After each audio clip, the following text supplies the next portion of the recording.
The action lives here. Oh, step on the outside, goes on the inside, stretches and scores! Sports Sound Rugby From BBC Radio Scotland. Scotland in the Autumn Nations Series. Accelerating round the USA defence and in for a marvellous score. And it's Jamie Dobie, a broad smile on his face. 3 tries for Dobie. 85 points, no points conceded, 13 tries. A very good day's work for your team.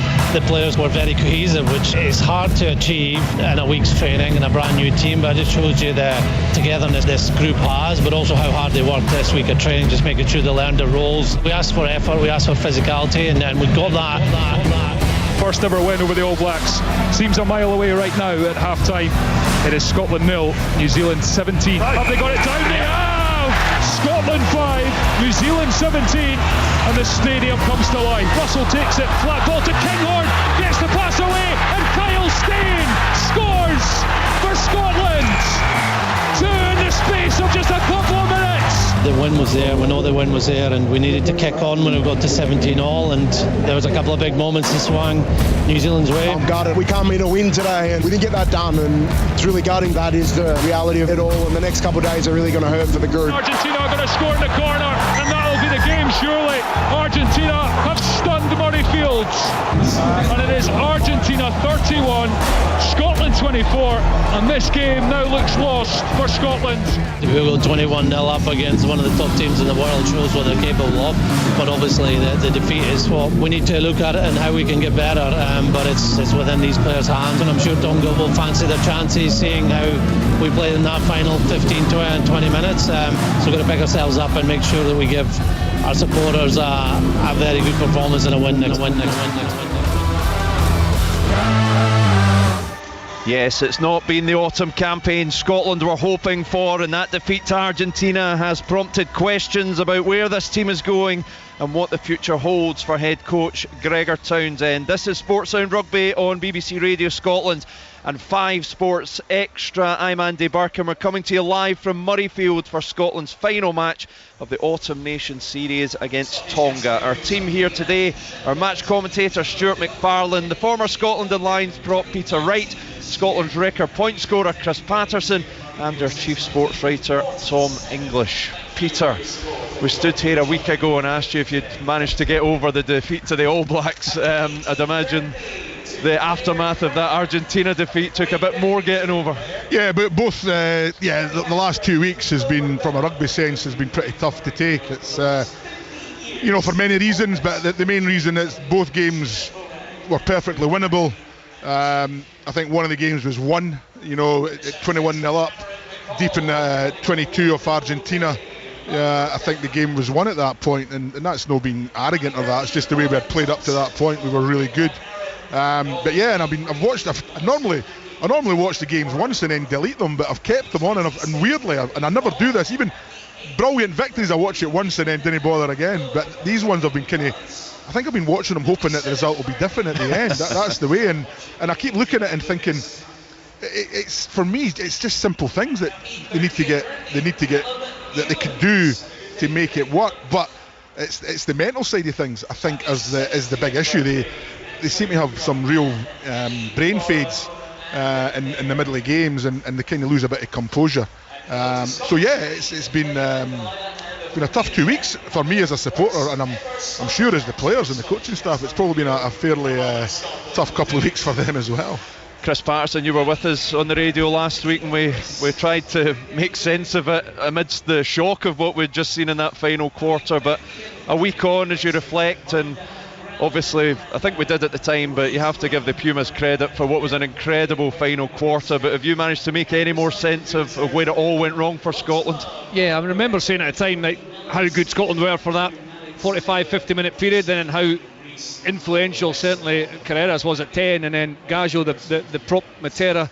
So they had quality coming off the bench. And then I also said at the time, I can't quite remember what happened after Finn's penalty at 24-12. I thought that was the moment where we'd conceded momentum to Argentina. They'd scored those 2 quick tries, but I thought actually to kick that penalty from long range and almost stop the momentum through scoring points was really important. And thereafter I couldn't quite remember where the opportunities lay or where the mistakes were made. And I had a look back, and there's maybe 3 opportunities. There was a line-out attack after Blair Kinghorn came back at the sin bin, where the first phase and the second phase were good, but it looked to be a misunderstanding or a wrong call or a wrong roll there that allowed more momentum to come from Argentina. There was a short kick just over the top of the rack later on that I thought we could held the ball. So you're probably looking at 2, maybe 3. There's a turnover thereafter as well.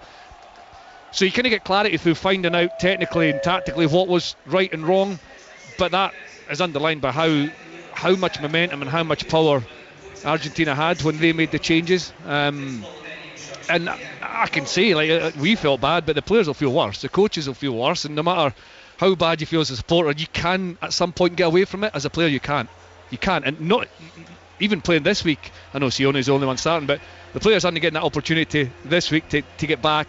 And even if they were, there would still be niggles and doubts, especially in that last 20 minutes that'll haunt them. So there's a lot of pain there, there's a lot of hurt there.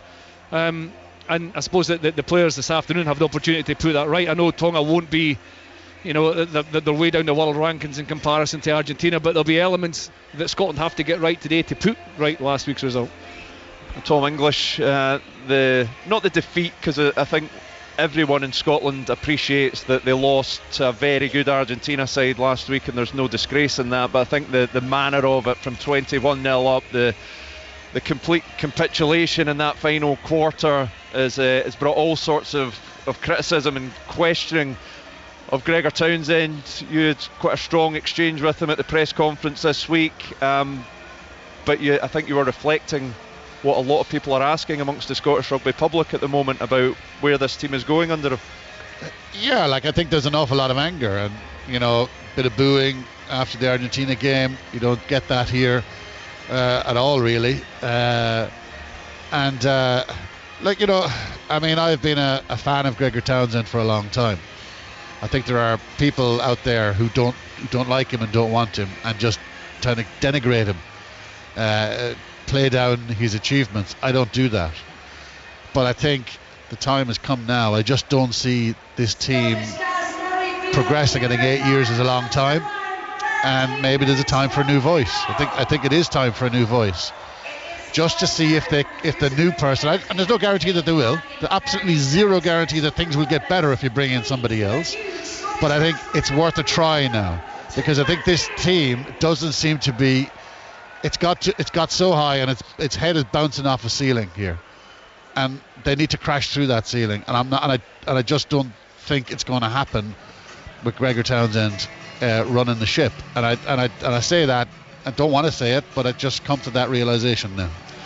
Well, Peter, you made a similar point before the game last week. You didn't need to see the late collapse, and I think you've probably felt that for a while, that Gregor has moved this team forward, but we're just at a point now that maybe need to try something different to try and reach that next level. Yeah, I believe so. And again, like Tom, it's nothing personal. I played with Gregor. I would say we're friends, no great friends, but we're friends. We talk. Although not so much in the last couple of years, to be fair. But I just think, he's been there for 8. I look at it, 8 years. We had a decent group of players in that 8 years. We still, to win, I said this last week, to win Six Nations, to get to the later stages of the World Cup, to get to quarterfinals and semi-finals, which is what everybody wants to do, which was what we believe this team is potentially capable of. You've got to beat the big guns, and he struggles to beat. He's never beat Ireland, I don't think, or he's lost the last 11. He's obviously never beat New Zealand, doesn't play them that often, but doesn't beat them. South Africa, not a great record against these teams. And these are the teams that you've got to win, got to beat to be successful. So I think it maybe is time just for a different voice, and I'll give you the voice, Franco Smith. I think maybe the voice. He's obviously with the same group of players. This is the bit I didn't quite understand. With a huge group of the players coming from Glasgow, they seem to have quite a strong underbelly. They seem to be able to win games in adversity. They seem to be able to dig games out. They don't seem to lose games like they did last week. So he would be my answer to that. And it's, how much more time do you give? If he loses today, I would think he would resign. I don't think he would be sacked. But I don't think that's going to happen. Tonga are about 19th in the world. So I suppose in a weird way you'll be looking for a bigger result against this team as you did against America, who are over 15th. So yeah, there's pressure in every game now that he coaches. There's going to be pressure. First game in the Six Nations next year, second game, third game.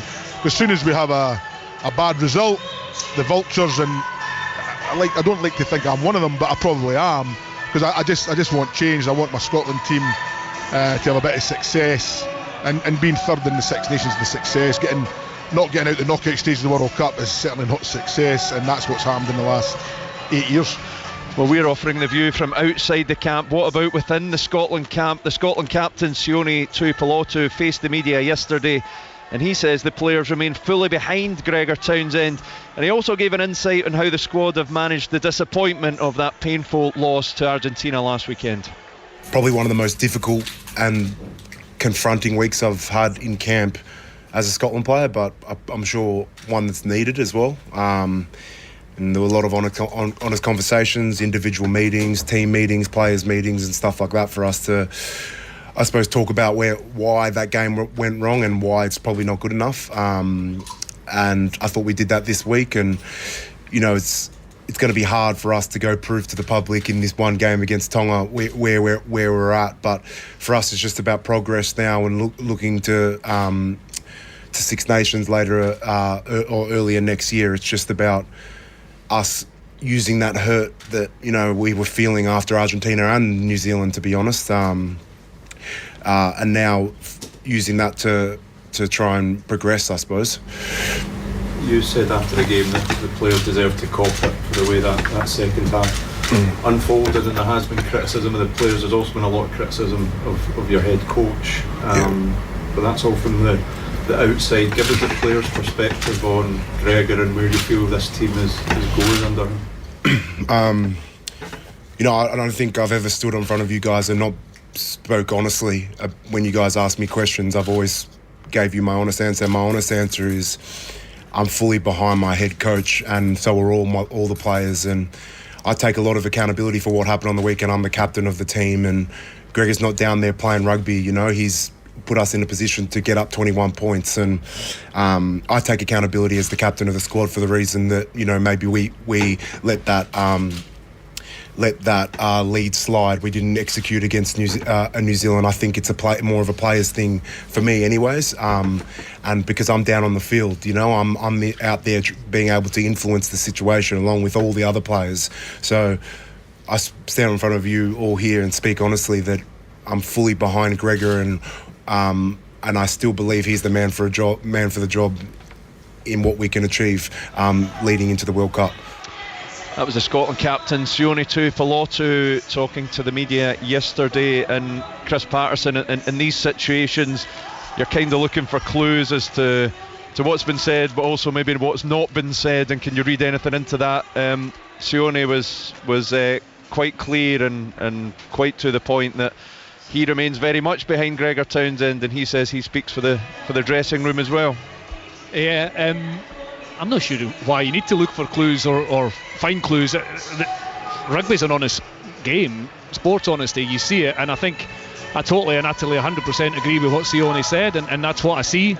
I think if your players are questioning your coach, it shows in attitude, it shows in desire, it shows in changing calls or not fully being up to speed with what you need to do, or a bit of vacantness in terms of decision making. That's all there. It was errors that let Scotland down over the last 2 weeks, and it was high quality pieces of preparation and execution that put Scotland in the 21-0 lead, and clawed back to 17 points a week before. So I agree with Sione, and that's what I see. I think there's a frustration from Sione and from his point of view as well that he's shouldered in terms of the players. So yeah, it's difficult. Rugby's not a science. Sport isn't a science. It's more and more scientific. There's more and more data. There's more and more analysis. But at the end of the day, it's still a game of chance. It's still a game of risk. And you mitigate that with your preparation. You try and find bits of detail where you can try and hurt opposition or change your defensive structure, change your attacking structure, play more off 9, play more off 10, kick more, kick less. And I see all these bits of kind of rugby jigsaw still working hard to try and get the result in a cohesive and unified way. Ultimately, Scotland have lost the last 2 weeks against a team that's above them in the world rankings. And yes, at 21-0 up, you shouldn't be losing games like that. But if you look at the errors, it's frustration. It's frustration for everybody. It's frustration for Sione. You can hear that, and you can hear that from the coaches as well. In terms of what happens, like I just see Scotland progressing, and I know there'll be raised eyebrows and that. You say, no, of course we're progressing, but everybody else progresses too. And I know our world rankings regress. Now you can move up and down the world rankings without playing, but it does give a meaningful view of what your status is in the world. Although I disagree a wee bit with Tonga being 19th, because they don't always get access to the top players. They're a better team than 3 places below USA, mainly down to the access they have to the players that play in Europe and overseas and whatever. And they've 1 or 2 playing today that are in top teams, so they'll be better than that 19th. But I do think we probably expect too much of what, like, the plan, the preparation. It's still a game of risk. It's still a game of chance. You have to stay calm under pressure, make good decisions under pressure, and have good execution. But you can have the best plan in the world, but executing it is really important. I think that's a point Sione is making there.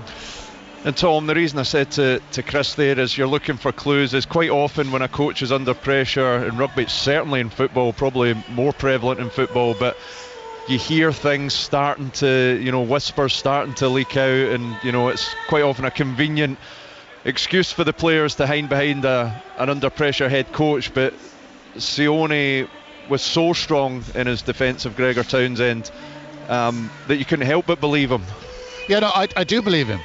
I do believe that all the players are on Gregor Townsend's side, and I do believe the players are kicking themselves that they have let some big games go. I wouldn't expect Scottish players to be briefing anyway, because they don't. There's not a history of Scottish players, including Chris in this. I mean, I hate to. On the record. I include into that what you Good on you. I wasn't really around in Peter's era in Scotland. I was employed by the Sun. But I remember being around in various in Scotland when things were ropey, and trying to get off the record steers on various coaches, and I got nowhere with this lot. In Ireland, they were ringing me up, slagging off the coach. Senior players saying, you got to write something about this guy. He's useless. We got to get rid of him. And this is, so the Scottish players have been very, very circumspect about it. That said, I totally believe. See, I don't think that's a front. I think it's a totally genuine opinion, and I think it probably does reflect the dressing room that they are with Gregor Townsend. But what does that mean in the end of the day? What does that mean? If the players are with him, but if they keep losing these big games that they've put themselves in a position to win, it's adding to the frustration. Like, we know that the painful thing about Scotland, right, is that they're good enough to go 21-0 up against one of the best teams in the world and play incredible rugby, yet they're bad enough to capitulate. So we Jekyll and Hyde. And this Jekyll and Hyde thing has not gone away. They're brilliant against Wales, back-to-back Six Nations, build a big lead against Wales and fall over the line. They build a lead against Italy in Rome last year and they lose. So it's not this kind of weakness, Chris, this vulnerability, this... Where do you think the weakness or softness you talk about, where is it? What is it? I think it's bad decisions under pressure. So is that tactical? Is that technical? Is that structural? I think it's psychological. I think mostly it's psychological. And individually psychological or collectively psychological? Individually psychological. But if Peter's just saying these guys are psychologically doing it elsewhere, how is it individually? Well, I think or when we win they're playing against better teams. Like, they're playing against better teams. Club rugby is totally different from international. It's a different level. Totally different kettle of fish. But we've won big games in Scotland as well, and France and England and Australia and Argentina. And so we have to analyse, as I said last week, we have to analyse equally when you defeat as when you win. So if we're getting the big moments wrong in the games you lose, are we getting those big moments psychologically right in the games you win against better opposition? And I do think, and it's not an excuse, I do think, certainly compared to my day, probably Peter's day as well, there's far more ability or opportunity to beat a top-ranked team in the world than there was before. Like, world rankings 1 to 8, everybody could almost beat each other. It was never the case when very seldom the case when I played. It's more likely now because you're getting these moments right. So we have to be fair and say they get the moments right when they win big games, but we get them wrong. So is that just what we said before? Is that sport? There is a part sport, but Scotland's record playing against teams that are higher up in their world rankings than they are has been really, really poor. I think they've beaten one since the last World Cup, maybe beaten one, which England might have been ranked above them at one point when they turned them over. Against everybody else, they've lost. So yes, they are winning games, but they're not. And Six Nations teams have been higher up the world rankings than they've ever been before, and you're playing them more often. Yeah, I'm not saying it's easy. What gives us the right to beat teams above us in the world rankings? Well, 21-0 gives you the right to finish it off. 21-0. Scoring 17 unanswered points against New Zealand puts you in. Scoring 23 unanswered points the last time. We're psychologically inconsistent. I think that's going back to the world rankings.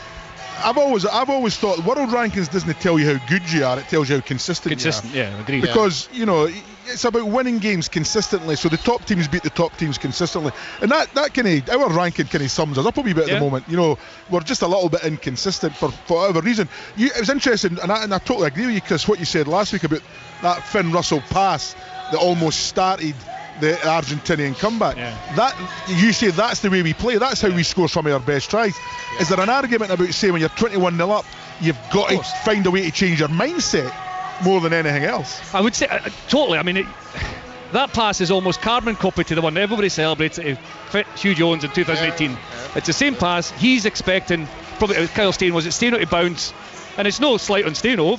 That's just the picture that Finn sees. Now, would he have thrown that at 10-8? Finn probably would have.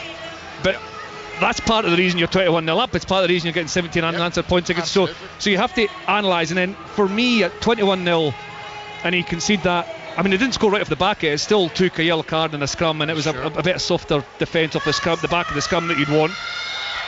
But these big moments do have a big momentum swing, and I know that's exactly what Gregor's trying to identify, and the players will want to identify. Why do they have such a big momentum swing? Is it self-confidence? But then, how is it? And again, club rugby is different from international rugby, but it rears its head now and again, and totally agree with Peter, it is a consistency, an element of consistency that probably puts us where we are. That's the voice of Chris Patterson alongside Tom English, Peter Wright and me, Andy Burke, here on BBC Radio Scotland and 5 Sports Extra. We are around 18 minutes from kick-off here at Murrayfield. Scotland versus Tonga, their final match of the Autumn Nations Series. Let's run through both teams now with our match commentator Stuart McFarlane. Thanks very much, Andy. Yes, 14 changes in all in the Scotland side then from last weekend. They start with Tom Jordan at fullback, Kyle Rowe on the right wing, Doon van der Merwe back in on the left. Ollie Smith is alongside skipper Sione Tuipulotu, the only player to remain in the starting 15. Fergus Burke then joins Ben White as the starting halfbacks. In the front row, it's Rory Sutherland alongside George Turner, who makes his 50th appearance this afternoon, and Xander Fagerson, who returns to rugby after 232 days. Alex Samuel and Max Williamson, the selected pair in the second row. Andy Onyema Christie, Jamie Ritchie and Magnus Bradbury are the back row three. For Tonga then, they have a squad this afternoon, no players under the age of 26, and they start with William Haveli at fullback, Tenella Philemon on the right wing, John Tapu Ilualua on the left. The centres are Finn Anisi and Solomone Kati, Patrick Pellegrini and Sanati Takalua. On the half-back partnership, Siegfried Fisihoy and Ben Tamifuna, the two starting props, with Siwa Miley, the starting hooker. Harrison Matil and Vikosa Polon Iati are the two lock forwards, and in the back row it's Samisi Pia, Sio Moala and Lutu Enisi. And our match referee this afternoon is Luke Ramos. That's our match commentator Stuart McFarlane. Let's hear now from the Scotland head coach Gregor Townsend. I caught up with him a short time ago and asked how he and the team have gone about trying to understand why things went so badly wrong in that final quarter against Argentina last weekend. Look, it's been a week we've probably never had before in terms of the amount of meetings and review meetings, the amount of conversations, honest conversations we've had as a group, because it reflected what a disappointment it was on those last 20 minutes, that we never got back into the game really at all. And I suppose there's three parts to the review process. Making sure that we continue to do what got us into that 21-point lead, and that's really important. But how we lost the momentum, how we gave it to Argentina, And probably the most important thing is also how we can get it back, because teams will get momentum in international sport. So yeah, it's been an invigorating process this week, and I feel that there's been a lot of coming together with the group that will be a better team for the experience. So what are the things you need to be doing? Has it been more streetwise? Is it just little things? Because we've seen it before with this team. We've talked about it a lot this week, a couple of games against Wales and in the last couple of years and whatnot. How do you puncture that momentum when teams start building it against you? Yeah, and look, there's obviously different ways. I think being connected as a group is really important, knowing your detail, not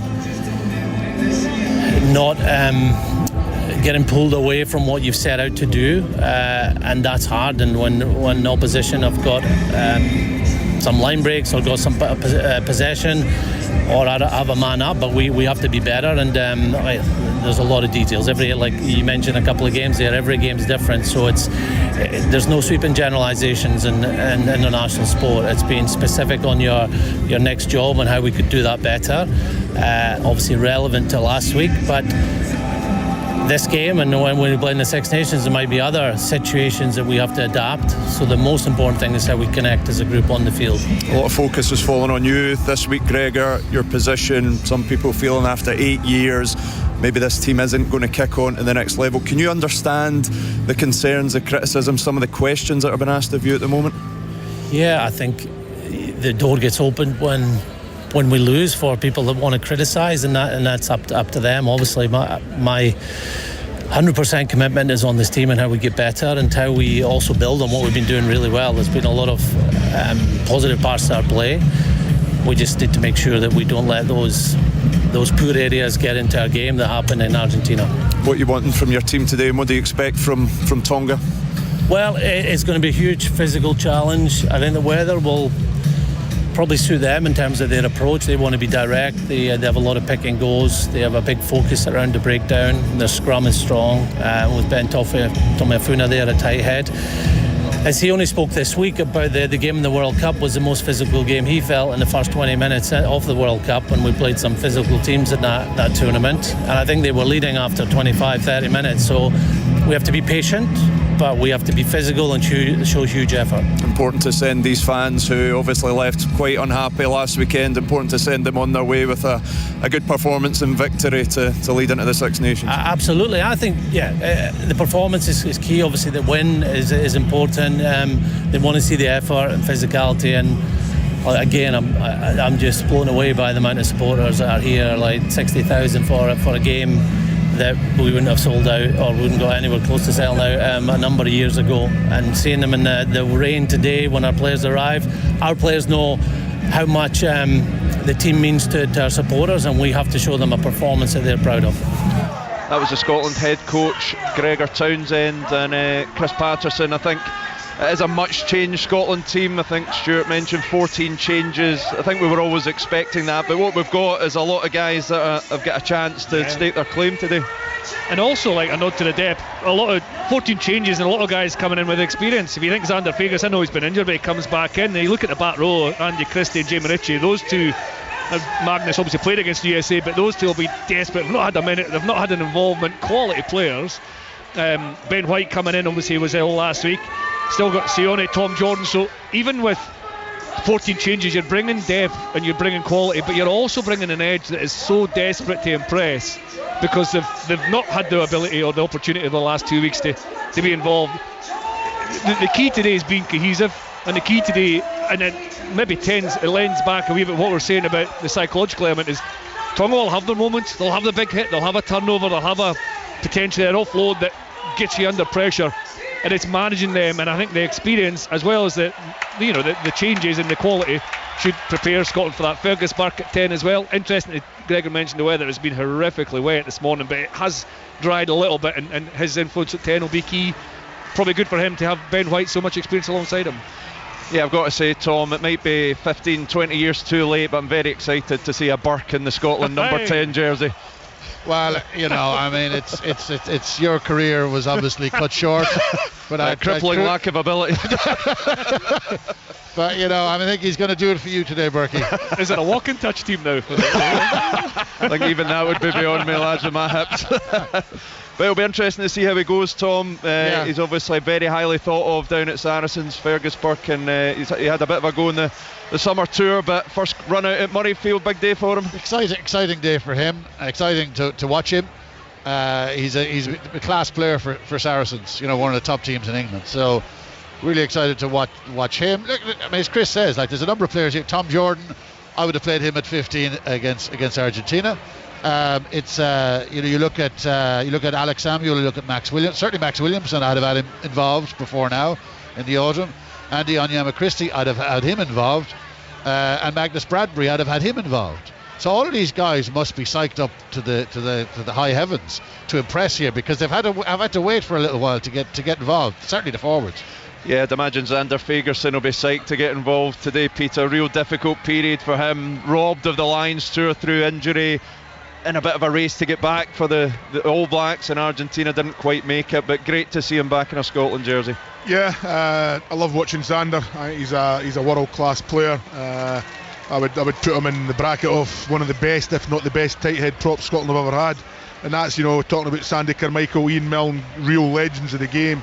But I put Xander up there, and he's the you think we if we don't have Finn Russell in the team, we always think we're going to struggle, and I think Xander's in that same bracket, and a lot of it down to because, and I don't mean this disrespectfully, but the guys underneath him are just not that good. They're not as good as Xander. They don't give you what he gives you, and what I love about him, and he's unique to a prop, it has to be said, is that he can do it for 80 minutes and he can do it at the same tempo. I watch him in the 70th minute he games and the 75th minute, and he's still working with the same tempo, he's still giving you the same energy, he's got that freaky fitness, and he's gutted to have missed the Lions.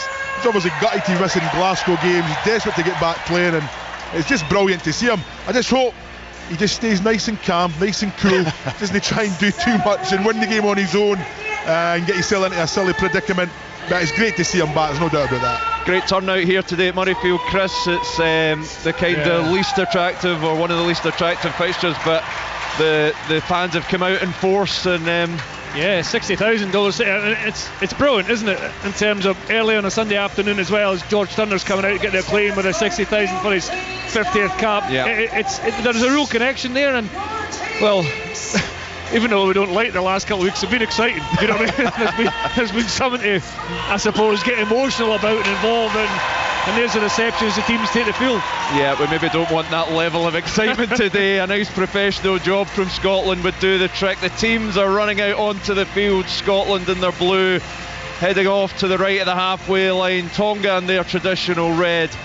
Off to our left, a healthy crowd here at Murrayfield. Of course, Scotland looking to go over the disappointment of that heartbreaking defeat to Argentina last weekend and defeat to the All Blacks the week before. How different this autumn campaign might have been, but there's a job for Gregor Townsend's side to do today, to take care of Tonga in a good fashion and send the team on their way towards that Six Nations with a bit of positivity at their back. Kick-off fast approaching here at Murrayfield, but first the national anthems.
A lively Murrayfield on a Sunday afternoon in Edinburgh. Scotland versus Tonga in the Autumn Nations Series kick-off.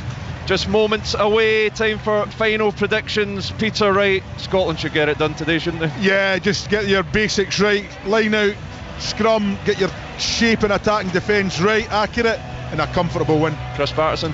I agree. I think that the pack are really important. I think if it may not be too exciting early on, but because of the wet ball, wet conditions, if you can get some dominance in the maul and win penalties, kick to the corner and drive, lay the platform that way, hopefully Scotland come out on top by a considerable margin. Tom English? Yeah, I think we should be looking at 50 points here. 55 points to not many for Tonga. A bit overconfident, am I? Right, he's looking at me again like a... No, I agree, mate. I agree with you, but I just didn't know what to say it. Tom's put his head on the chopping block there, but yeah, Scotland, much change, 14 changes from the team that lost to Argentina last weekend, but still expected to do a job on a Tonga team that are currently ranked 19th in the world. This is their first hit out in a full test since August, so Scotland overwhelming favourites here. But what will the Tongans bring to the party? They did have a hit out against emerging Scotland last weekend, and we know the physical threat they will offer. A couple of weeks ago here at Murrayfield, we saw the All Blacks and the Haka, and now we're going to see the Tongans with their Sipitau.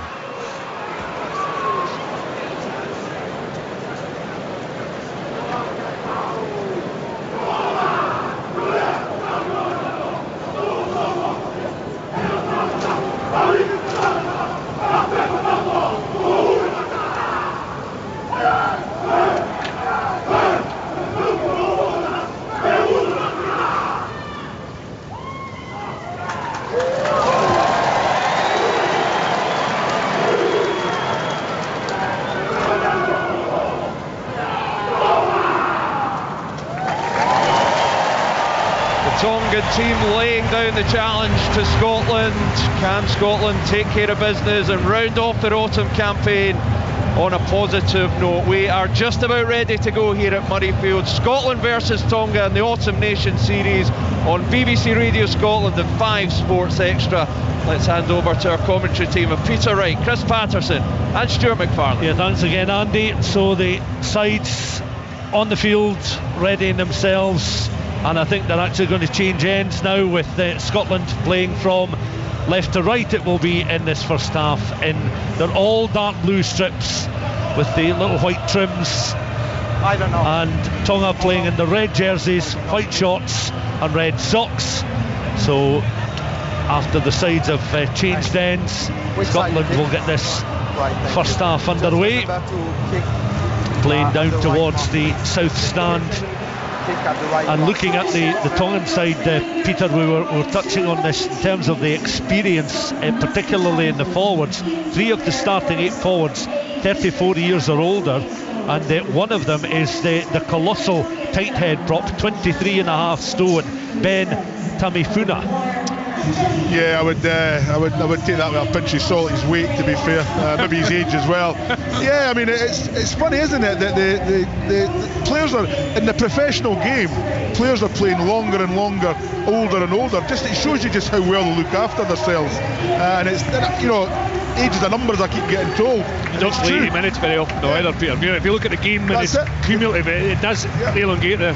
Yeah, you don't have to play. These guys will play 50, 55 minutes every week, and it literally just, as Chris says, just you stretches your career out a wee bit longer each time.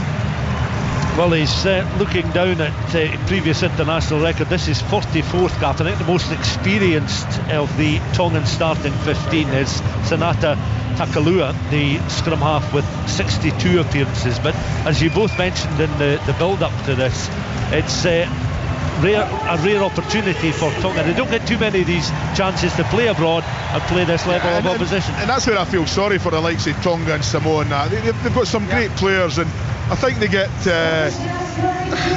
of get abused a little bit. Their clubs, I think, put a little bit of pressure on them. They don't always get to play the amount of international rugby games that other teams do, and it's unfortunate because the talent amongst those South Sea Island teams is fantastic. There's the blast of the referee's whistle, Luke Ramos, and this match underway. Ball gathered there by William Haveli, the Tongan full-back. They're inside their own 22 just now, and they'll look to try from 5 metres from their own line to clear, left-footed downfield. That ball stays in play, or Tom Jordan's able certainly to deal with it and continue beyond that 10-metre line. Plants the ball back. Opportunity now for the half-back to link up. Early touch for Ben White. Scotland occupying a position just close to the 15 channel on the right-hand side, just close to the 10-metre line, looking to gain some ground down towards the 22. Another touch for Fergus Burke. Said 1 or 2 in the opening 30 seconds or so. Still on the 10 then. White goes in once more. Scotland looking to carry. Ritchie buries his head down and takes the ball into contact. Tongan jerseys tackling the Scotland back row forward. This time George Turner takes the ball into carry, and then into the contact situation. White on in towards Burke. Tuipulotu towards that left hand side. Back towards White and Ritchie once more. Scotland looking to try and break tackles half through there. Recycled ball once again. They carry, trying to build up some momentum with the mobile forwards taking the ball into contact. Burke once more. Good footwork here from the Scots as they try and unlock a congested area of the park, mainly made up of the Tongan jerseys, and Xander Fagerson with a move that excites and opens up possibilities. Just on the edge of the 22 now, Scotland. We've played almost 2 minutes of the first half. Back to Burke again. Tuipulotu was able to gather and check, tries to cut inside now, but he's caught close to the 22. The penalty awarded to Scotland. Tonga penalised just outside of their own 22, and the first infringement picked up there by Luke Ramos. So Scotland with just over 2 minutes on the clock at this penalty opportunity. They're going to ping this one to the corner. We'll get the thoughts of both Peter and Chris. Yeah, kept the ball well there for a good periods, but I thought they might have come a bit to the right wing. You know, you've got Big Christie on the right wing hanging about there. Surely they're going to try and get these guys on the ball, try and stretch this big Tongan defence. If you just play those 1-2 passes, that's always going to play into their hands. You have a little bit of width in it. 2 or 3 really quick possessions as well, wasn't it? Front 5, Max Wilson, Karen Wells, Xander Fagerson, a lot of early touches, so quick ball too. Throw in then from George Turner. He then joins the forwards. Ball tucked under his right arm now, digging the studs of his boots into the Murrayfield turf, right in between the channels inside that 22 on the right hand side. Tuipulotu again almost half through there, stopped short of the 5 metre line, recycled by Ben White. White goes in once more, squats down. Scotland 5-6 metres from the Tongan line. Just over 3 minutes on the clock. Tuipulotu trying to spread it out towards the left hand side. Tonga again look to reorganise defensively. Tackles coming in. White recycling. Scotland players again looking to try and take the ball on with a bit of momentum in the running. White to Tuipulotu, the skipper. Round the corner there, that was good work from the half-backs. Out to the right hand side now. Kyle Rowe bundled into touch there. A combination of Tongan players. The left winger came flying across there. John Tapualualua to lead the defensive cover there for the visitors. They're in touch. Tonga will have the line out 5 metres from their own line. 4 minutes on the clock, no score. Similar passage to the first passage of play, wasn't it? Maybe 10, 12, 14 phases. Scotland recycling, being really diligent in terms of their catch and their carry, the ball placement, the first man clearing out. And I don't look at the possession's probably a little bit too quick to get organised, to get your proper depth in attack. Good effort for Tongan defence really to keep recycling. Tammy Afuna's taking a knee now by a few seconds, but they have to make an awful lot of tackles early on. I think he could be taking a knee quite a lot to play that many phases. What's really good with Tonga, their line speed really good. They're getting really in the face. I think also a little bit Scotland a little bit flatter than they should be. Guys inside. Siba Miley then, the starting Tonga hooker, with a long deep throw. It's gathered and Tonga are able to run with gain some momentum up towards the edge of the 22. Then back it comes and they kick to touch downfield between the 10 and 22, just right almost in front of our commentary position. Good defence of Tonga, as you say, for those long phases, but actually it's a really good exit as well from 5 metres in your own line. You've thrown over the top of the line out. I think it was Anisi, the number 8, that took it, and then a really clinical clearance from it's Pellegrini at 10. Havili, the fullback, plays a lot as 10 as well, so they've got a lot of game understanding, 2 good kickers there. To show you a dangerous clean out by number 6 red. 6 red. Now we've got back for a clean out. Okay, put it on the screen. Samisi Piau, the blindside flanker. It was a pretty good exit, but element of illegality about it. I think sometimes, I don't know, they just look for it sometimes. It seems to be fair about. Yeah, I think it's a far side. He's far away over the top of him. He's came in and jumped on came in on his knee. I mean, I think it's a genuine attempt. He's coming in for the side there. Slipped over him and he's... that's a red card. Has he grabbed his right leg there? He's grabbed it and landed. That's a red card. And they knew that about going on joints. He lands on the leg. That's what do you call him? Scott? Was it Scott Cummins that got sent off for the same thing last year? That should be a red card. That shouldn't be, but the new law says it should. Land on the legs. Okay.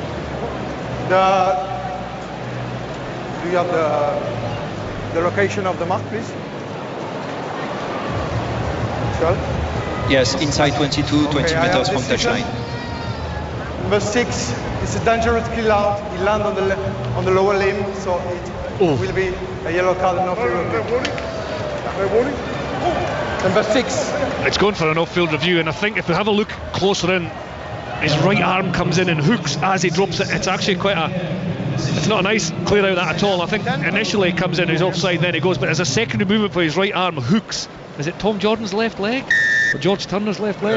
Yeah, it is. It's Tom, that's not good. That'll be upgraded. That could be upgraded to a red. It could. I think it will. Be a 20-minute red, that won't. Will that be a 20-minute red? You can only, if you go to bunker, it can't then be a permanent. It would have to be a 20-minute. So Samisi Piau has been shown the yellow card, one of the youngest players in the side. The blindside flanker is still on. 41. He's 26 years old. Not quite a player in his 40s, but Scotland looking to certainly do their bit now as they have possession inside the 22. Tonga man down to Pelotu again, played on there by Burke, gets a little bit untidy, but the referee will come back for an earlier infringement close towards the Tongan line. Scotland playing the advantage, they want to take the quick tap, and Ben White all the way over the try line there. The blast of the referee's whistle though, back he comes. Back to the corner again here, Scotland, and it's too early to say they need points for this, but I do think this control will build the platform to score points later on, but it is important. Red line is yours. Especially when confidence has been hit in the last couple of weeks to get early points as well for all this dominance. Turner again, 5 metres from the Tongan line on the Scotland right hand side. A great take once more in the line out, and once again the hooker joins in the drive, looking to work the ball back under his right arm. It is there. Ben White now in position if required. Scotland camped on that 5 metre line. Again they're trying to splinter away, so they're inside the final 5 metres now. It's picked up then by the Scotland number 8 Bradbury, again looking just to jockey for position here, the Scots. Ritchie goes in once more, forwards, just taking it in turns to try and pick and drive their way across the Tongan line. They're camped practically on the line at the moment. 6 minutes on the clock, and Scotland now very, very close to breaching the Tongan defence. Xander Fagerson, you can see him just moving his head, trying to get a position, a glance in the ball. It comes back though to White, the other side of the 5 metre line. Burke then has a go, tries to drive himself up towards the line. And the referee's whistle is sounded there. Scotland held up, so they've had 2 or 3 opportunities coming mighty close. Hands in front of the line. An offside decision given against Tonga as well. I would take a scrum here, just gets all the forwards in and have a go. Or take the line out and take the ball off the top. Just do something a bit different. The line speed, if you already mentioned, the Tonga is flying up, and they are retaining possession. They're going to take the tap. They're retaining possession and going to pick and go, but you would certainly want to score off this phase, keep the composure. So Turner with a quick tap on then towards Ritchie. White was in position as well. Now Scotland are right underneath the post. They're 5 metres from the line, but they're between the sticks just now. Xander Fagerson picks, and he's able to drive on. Again, White recycling. Scotland close to the line again. Luke Ramos, the referee, squatting down. A second opportunity. Crowd suspect there's a score. Again, the arm is raised, and Scotland pressing and probing. Penalty against Sione, I think. Yep. I don't have the right to place. Double movement as he crawled towards the lines and penalised, so Tonga have held out. Yeah, but he says does have the right to place. It's whether that's what he's done, is he placed it, or has he actually crawled? And it's a French referee, so I wouldn't take anything they say for granted, that's for sure. Patrick Pellegrini then from his own 5 metre line clears downfield, so Tonga walking the tightrope just at the moment. Down a man, back row forward on the yellow card. That's a try. He's allowed to do that. That's worth another look. He's reached out once. That's absolutely pathetic refereeing. And where's the TMO? Well, no shy. It's Ollie Hodges who's... That's ridiculous. It's an absolute nonsense. Should come in there. Receiver 2. Throw in for Tonga in front of the east stand. Scotland do well at that line out. Awkward bounce for Ritchie. Just Scotland back inside their own half at the moment, just on the on-field advertising central position. Again, they look to try and open up a position there. Tuipulotu's pass. Tonga were leaping to try and gather. Now a break down the left-hand channel. Lovely pass from Ben White. Scotland inside the 22, looking dangerous, playing the ball off the deck. 5 metres now from the Tongan line. White will look to go in and recycle. They carry again with speed and purpose inside the final 2 or 3 metres. Look to recycle now. The momentum perhaps gone just ever so slightly. Tuipulotu on there. Again, the forwards coming in. Bradbury with an opportunity. Back it will come then. On this time towards Ritchie. Ritchie lunges down and he's over for the score. Second international try for the Perpignan, and Scotland back row forward. Jamie Ritchie, almost on the stroke of 10 minutes, has opened the scoring with Tonga down to 14 men, and this time Scotland come good. And you know, that's what Scotland need to do, is from deeper positions try and get those line breaks, because if you get the line breaks for a deeper position, it means the reorganisation for Tonga is a lot harder, and they showed there they struggle to get numbers back, they struggle to get in shape. If you play in front of them the whole time, give them time, they're going to come at you and come at you and come at you. So that's a really good try for Scotland. Good score, good break from Duhan van der Merwe. Tani Takulua, the Tongan 9, almost got the interception over the ball over the top from Tuipulotu, but you're right, far and away from the line. You don't have to cover. You have to cover the backfield, so there's fewer defenders in the front line, and Scotland found the space. Fergus Burke with the conversion attempt, which is good, and he's handed the extra 2 points. Good discipline from Scotland, really, because they've had all the territory, all the possession. Could have got frustrated and not really scoring in the first 9 minutes, where it's been parked 5 metres from the Tongan try line. She'd really had a try from Tuipulotu that wasn't even looked at, but good finish actually. Duhan van der Merwe breaks through, Ben White supports, he offloads to Andy Christie, who offloads off the deck. Scotland find their shape, big carries from Xander Ferguson, Max Owenson, and it's Jamie Ritchie who gets over just to outside the right hand 15, and well converted actually from Burke. Captain, we have an outcome from the bunker.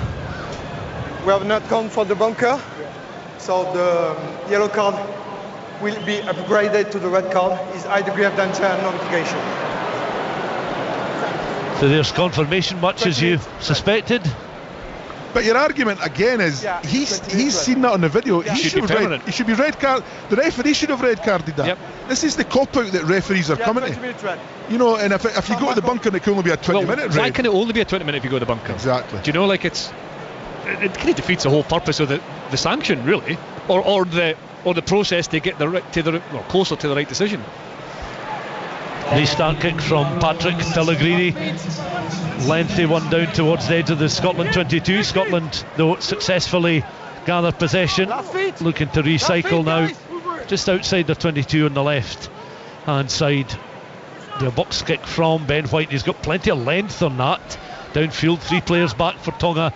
And they're looking now to gather. And once again, Pellegrini launches a high testing kick there, which Scotland don't gather too cleanly just on their own 10 metre line, but ball played backwards. Referee satisfied with that at least, and Scotland again through Tom Jordan looking to try and cut the line through the Tongan defence, still inside Scotland's half of the field. So they lead by 7 points to nil with coming up in 12 and a half minutes of the first half gone.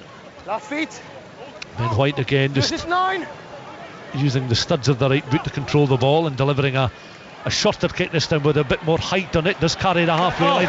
Challenged very well then by Van der Merwe. Oh, lovely sidestep from Van der Merwe. Thought about the offload, delivers the offload, and Scotland now up to within 5 metres. Excellent work there from the Scotland backs. It's recycled now on towards Ritchie, then they're piling run, and Scotland are over for a try. That was lovely handling there from the Scots. George Turner, I think. And I think it is indeed Turner that just timed his run nicely, and in his 50th cap, enjoying this moment as well he might, because that now 11 international tries for Turner.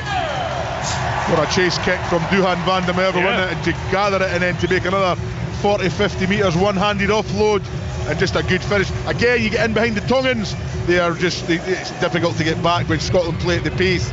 They play at about a 19-man overlap actually.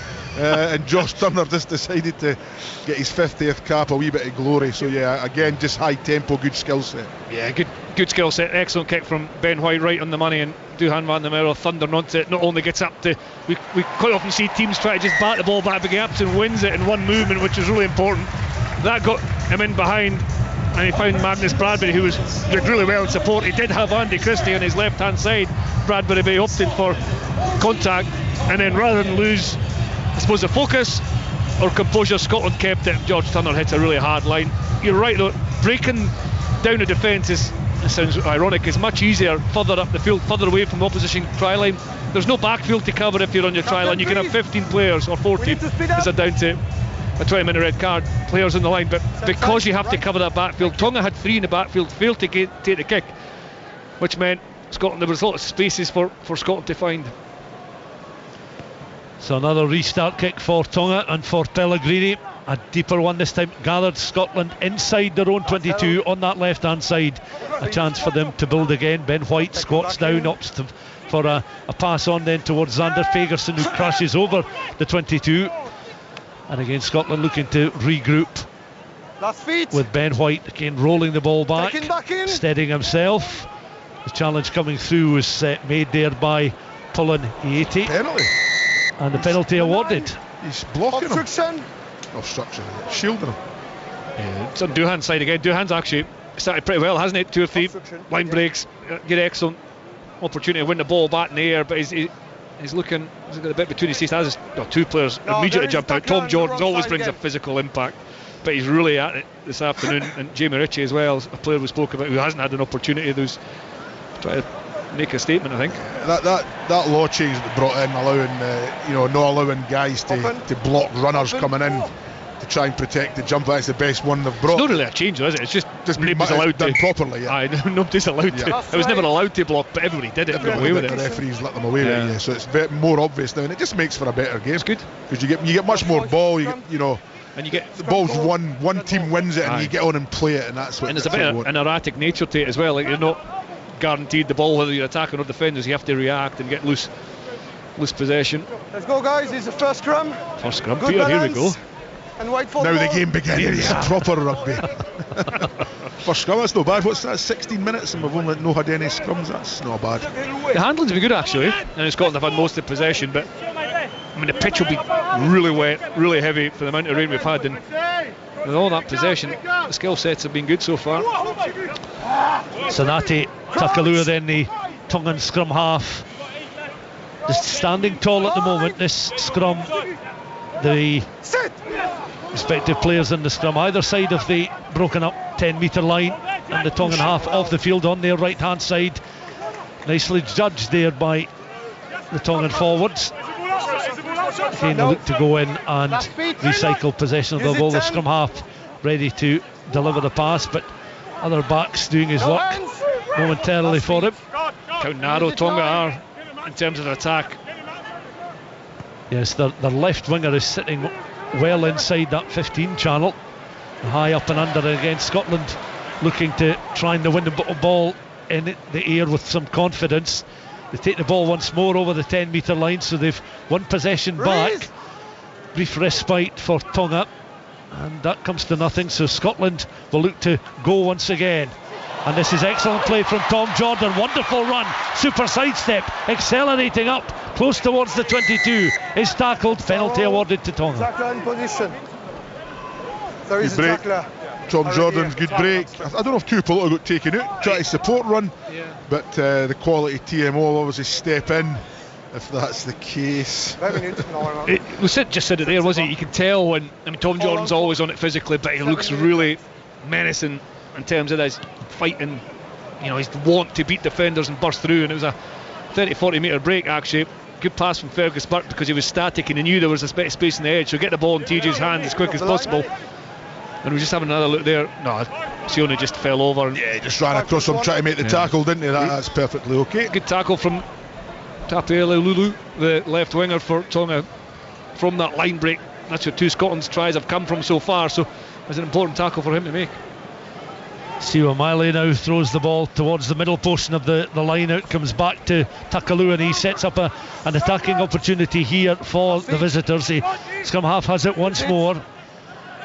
Players just to his left hand side. Lock forward, Polonieti takes the ball just over the halfway line, then comes back to Takalua, the scrum half. Opts for the box kick. Got some height on that. Will be short of the Scotland 22.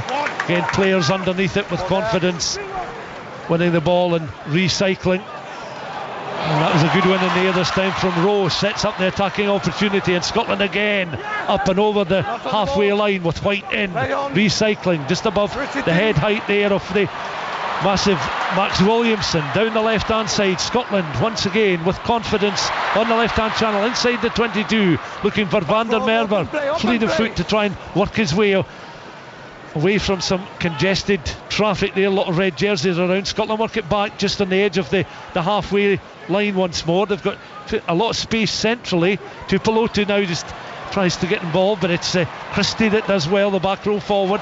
Nice one-handed take there from George Turner. He's enjoying his 50th cap. White in again, on this time towards Ritchie with a white band around the ears, protecting the ears, and again the loosehead prop this time taking the ball in. Rory Sutherland, one of the more experienced members of this starting 15 for Scotland today.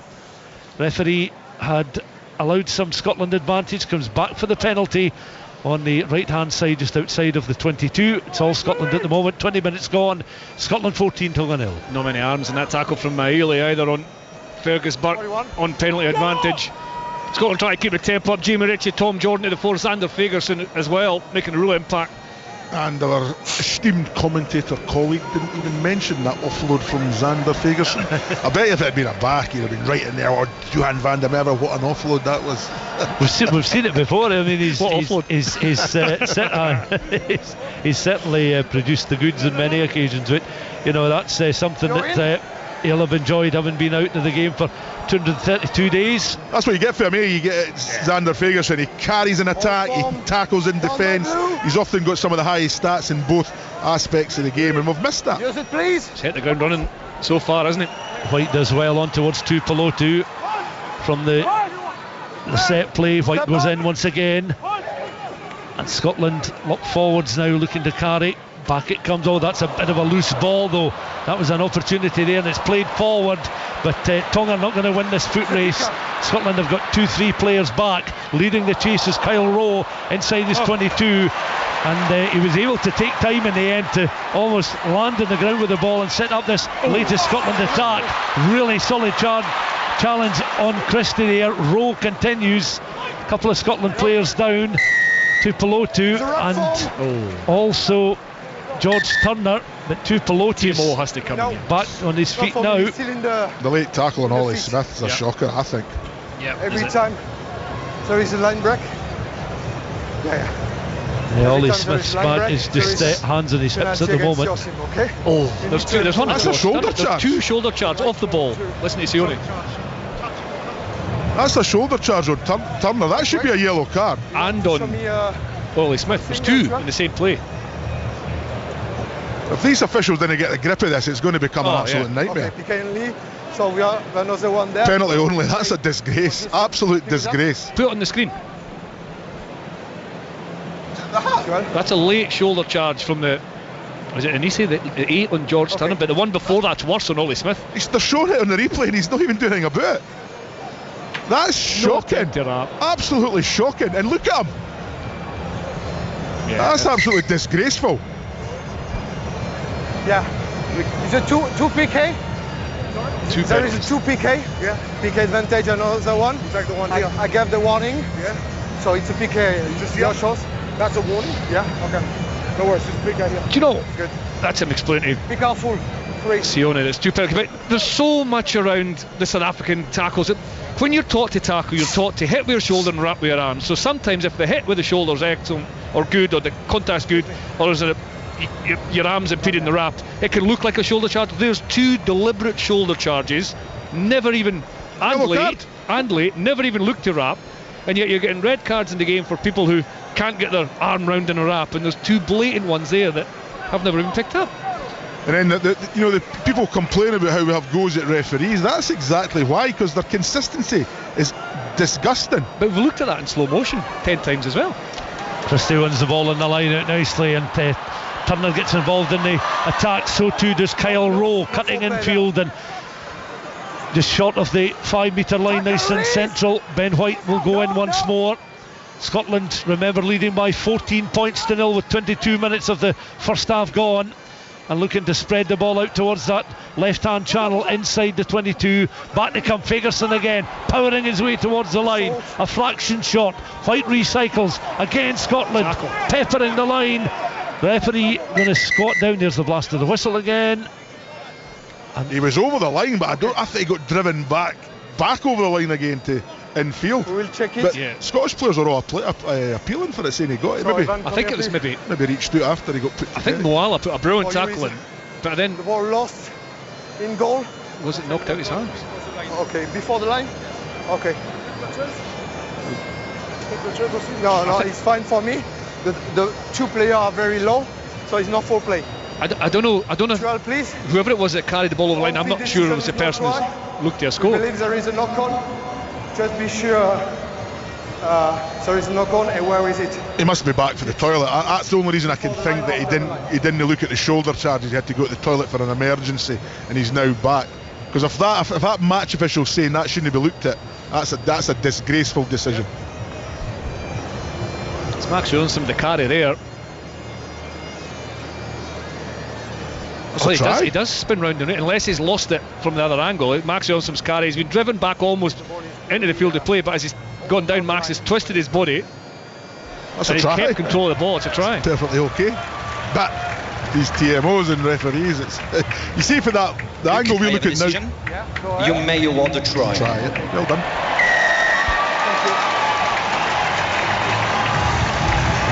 So the voice there of Tual Tranini, the TMO for this afternoon. The try is good. Williamson. That's that blonde-headed guy, the French referee, isn't it? That Trimini. I always thought he was quite a good ref. Oh yeah, sorry, it's Ollie Hodges there. You see the bunker FPRO, trial Rooney, yeah. So did I actually. Burke then with the conversion attempt. So 3 from 3 for the Scotland standoff this afternoon. And Scotland move on to 21 points with 23 minutes on the clock. It's hard when you have so much possession and there's so much going on off the ball to keep your composure. But Scotland have done it really well. The opportunities they've created, they were front door for that first 8-9 minutes without getting over the line. But we said then it probably set a platform for scores come thereafter. And they've kept control of possession in difficult handling conditions under a fairly erratic and aggressive line speed from Tonga. Pellegrini goes long into the Scotland 22 with the restart kick, and Scotland once again look to try and carry just out of their own 22. Ben White in position, once again looking to line up a box kick.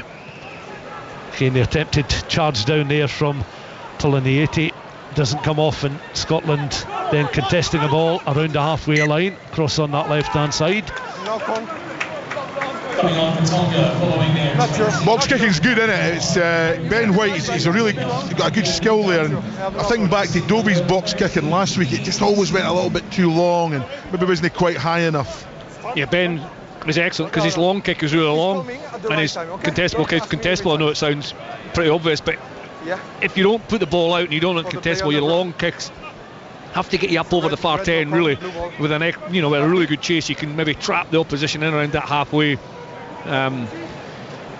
Glasgow kick short on their box kick, so Jamie's often used to kicking short, whereas Ben kicks long with Toulon, and it maybe suits the that's in the habitual nature of what they're doing from that position. The thing is, if you're kicking box kicking like that and you've got the compete that Duhan van der Merwe's putting in, and he's done that better than I've ever seen him this afternoon. Duhan and Kyle Rowe, who is really good in the air, had a regarded one at this side as well, so it's definitely something they've been working on.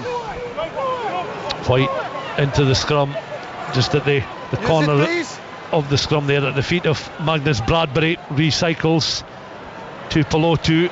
Nice interchange, and Scotland again accelerating into the running up on the right hand side, just close towards halfway. White once more, Christie on there to Pelotu. Scotland remains central, just on that halfway line. To Pelotu once more. Centres looking just to hook up. Lost. Tongan keep a high defensive line. Back it comes again through the hands there of Alex Samuel. Excellent tackle there from Pulianeti for Tonga, as Scotland have knocked the ball forward there on the halfway line in the latest attempt to get back inside Tongan territory. The lead by 21 points to 0. Max Williamson, George Turner and Jamie Ritchie all in the score sheet in the opening 22 minutes. Yeah, again, just good variation from Scotland. I actually thought Duhan van der Merwe was a bit lucky, because I thought he was still on his knees when he picked the ball back up. But you can see what Scotland are trying to do now. They're trying to stretch, get that Tongan defence a bit broken, some mismatches set up. They're still putting the big hits in, that's for sure. They're still trying to dislodge that ball in the contact. It was a really good tackle from Tapuelu Lelu as well. At least the second good tackle, because quite often when Scotland play that return play and Duhan comes from the left wing out in that right hand channel, he gets away, but the left winger got around the ankles and stopped him. And you're right, I think he did probably play the ball twice, but thereafter Scotland are looking threatening, the defence is coming in, but it sounds negative, and I think a kicking element needs to be added, because you will fatigue Tonga as well if you just, not all the time, but once or twice, just kick it in behind, force them to play out, and then the gaps the next time you attack will be a little bit bigger. So playing in front of Tonga a little bit in that phase, but it is in the mid, right in the halfway line, so you can understand why Scotland want to try and break through. That's where their tries have come from.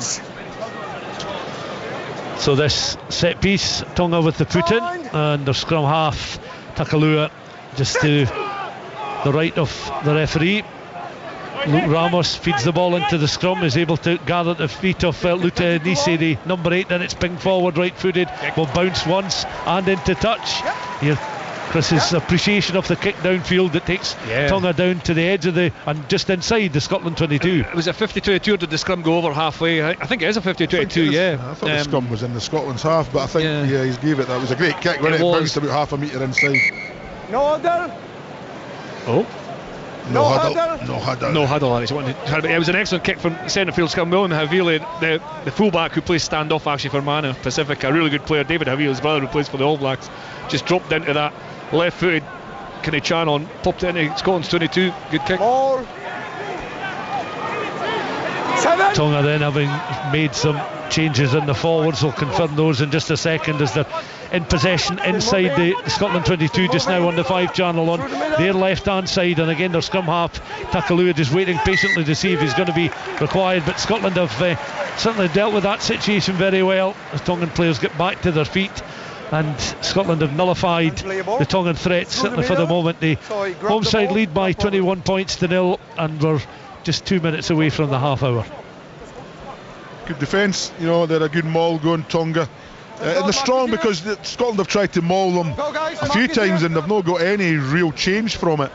So you can imagine in their own ball they're going to be fairly strong. Big laddies, of course. And I think Scotland will be quite happy to do a little bit defending, just because Tonga haven't had possession at all. So you're talking about building that psychological confidence as well, like just getting a good defensive set when you're under a little bit of pressure there with a momentum swing, winning the possession back.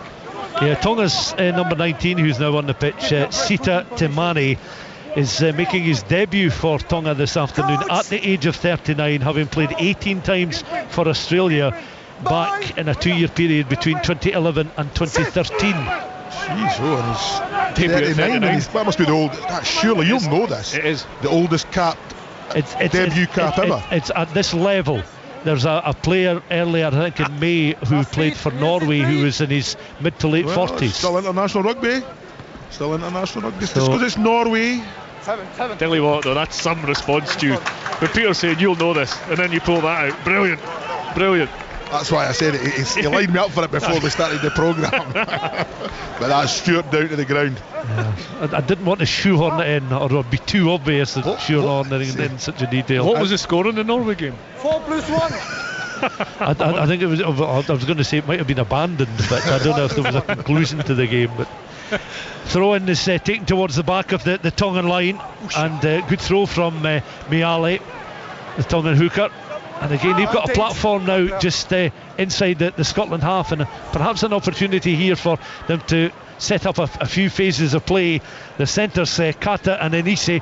There's Enise brothers on the park as forwards and backs, looking to try and orchestrate something just in a central position. Back they come centrally, Tonga. So they were out towards the right hand portion of the pitch, and they'll work it back out that way now. Still advantage for the tackler. So Tonga have the advantage. Scotland wrapping the Tongan players in tackles. The scrum half again jockeys for position, but the referee blasts the whistle, so play will come back. A stoppage here. 21 points to nil the scoreline. Half an hour played.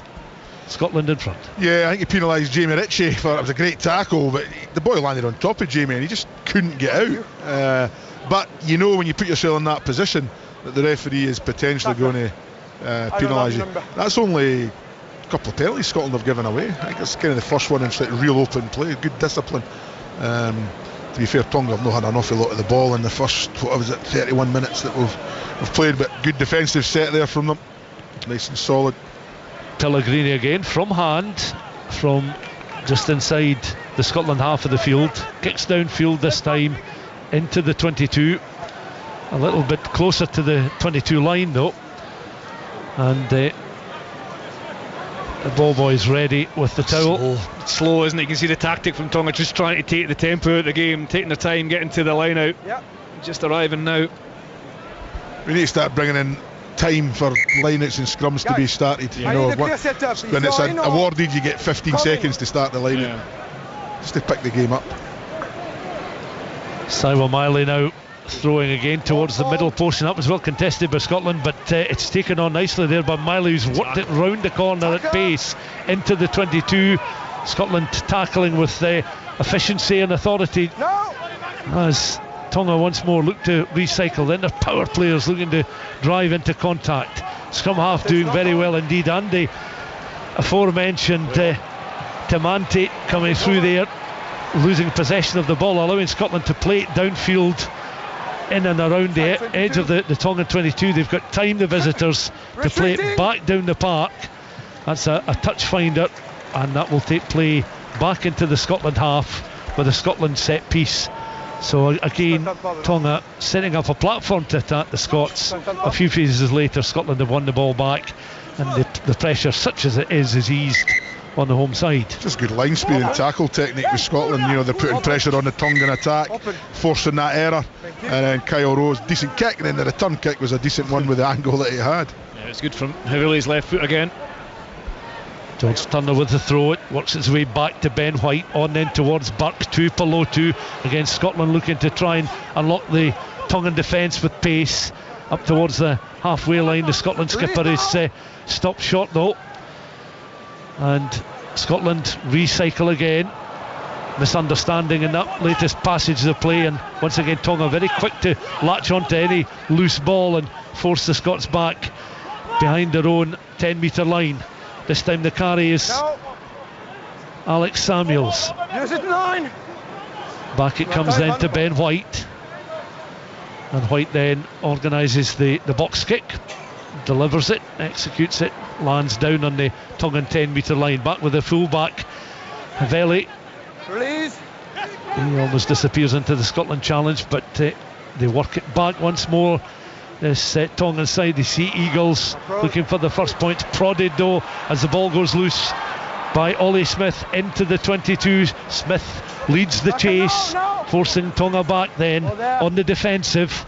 They look to try and gather possession of the ball there, just secure ball, which they managed to do, the visiting side, in the red jerseys with the white shorts and the red socks.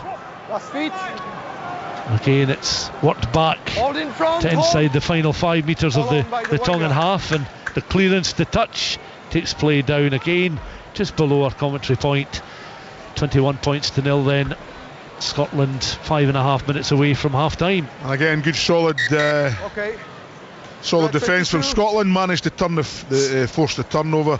Ollie Smith flagged it free. There's big Siegfried that was running back for it, wasn't it? The big loose head prop for Tonga. Done well, got the ball, got his sail back on his feet, managed to hold the ball up. See young Buck getting a bit of treatment there.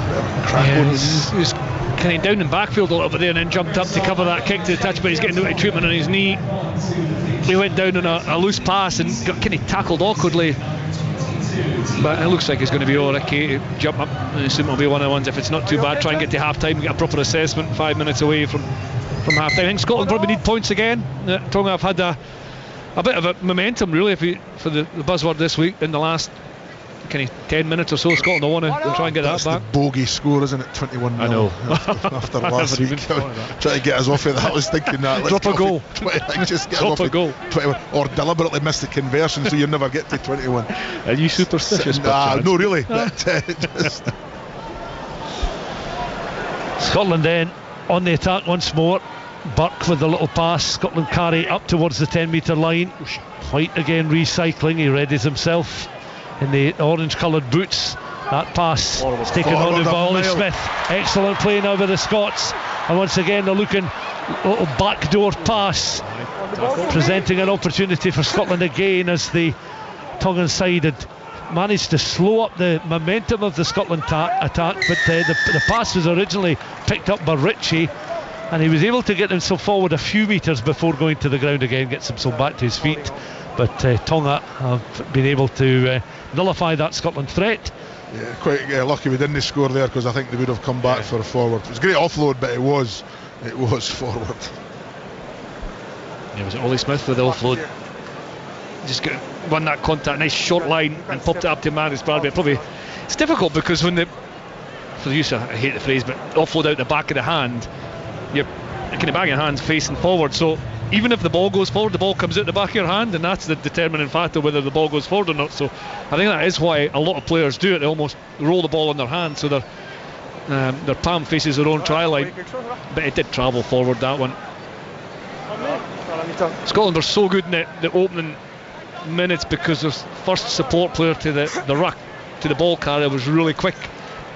Because they're getting more momentum from every carry and finding half gaps now, that initial ball carrier's got further away from the support, so the support have to work really quickly to get back there.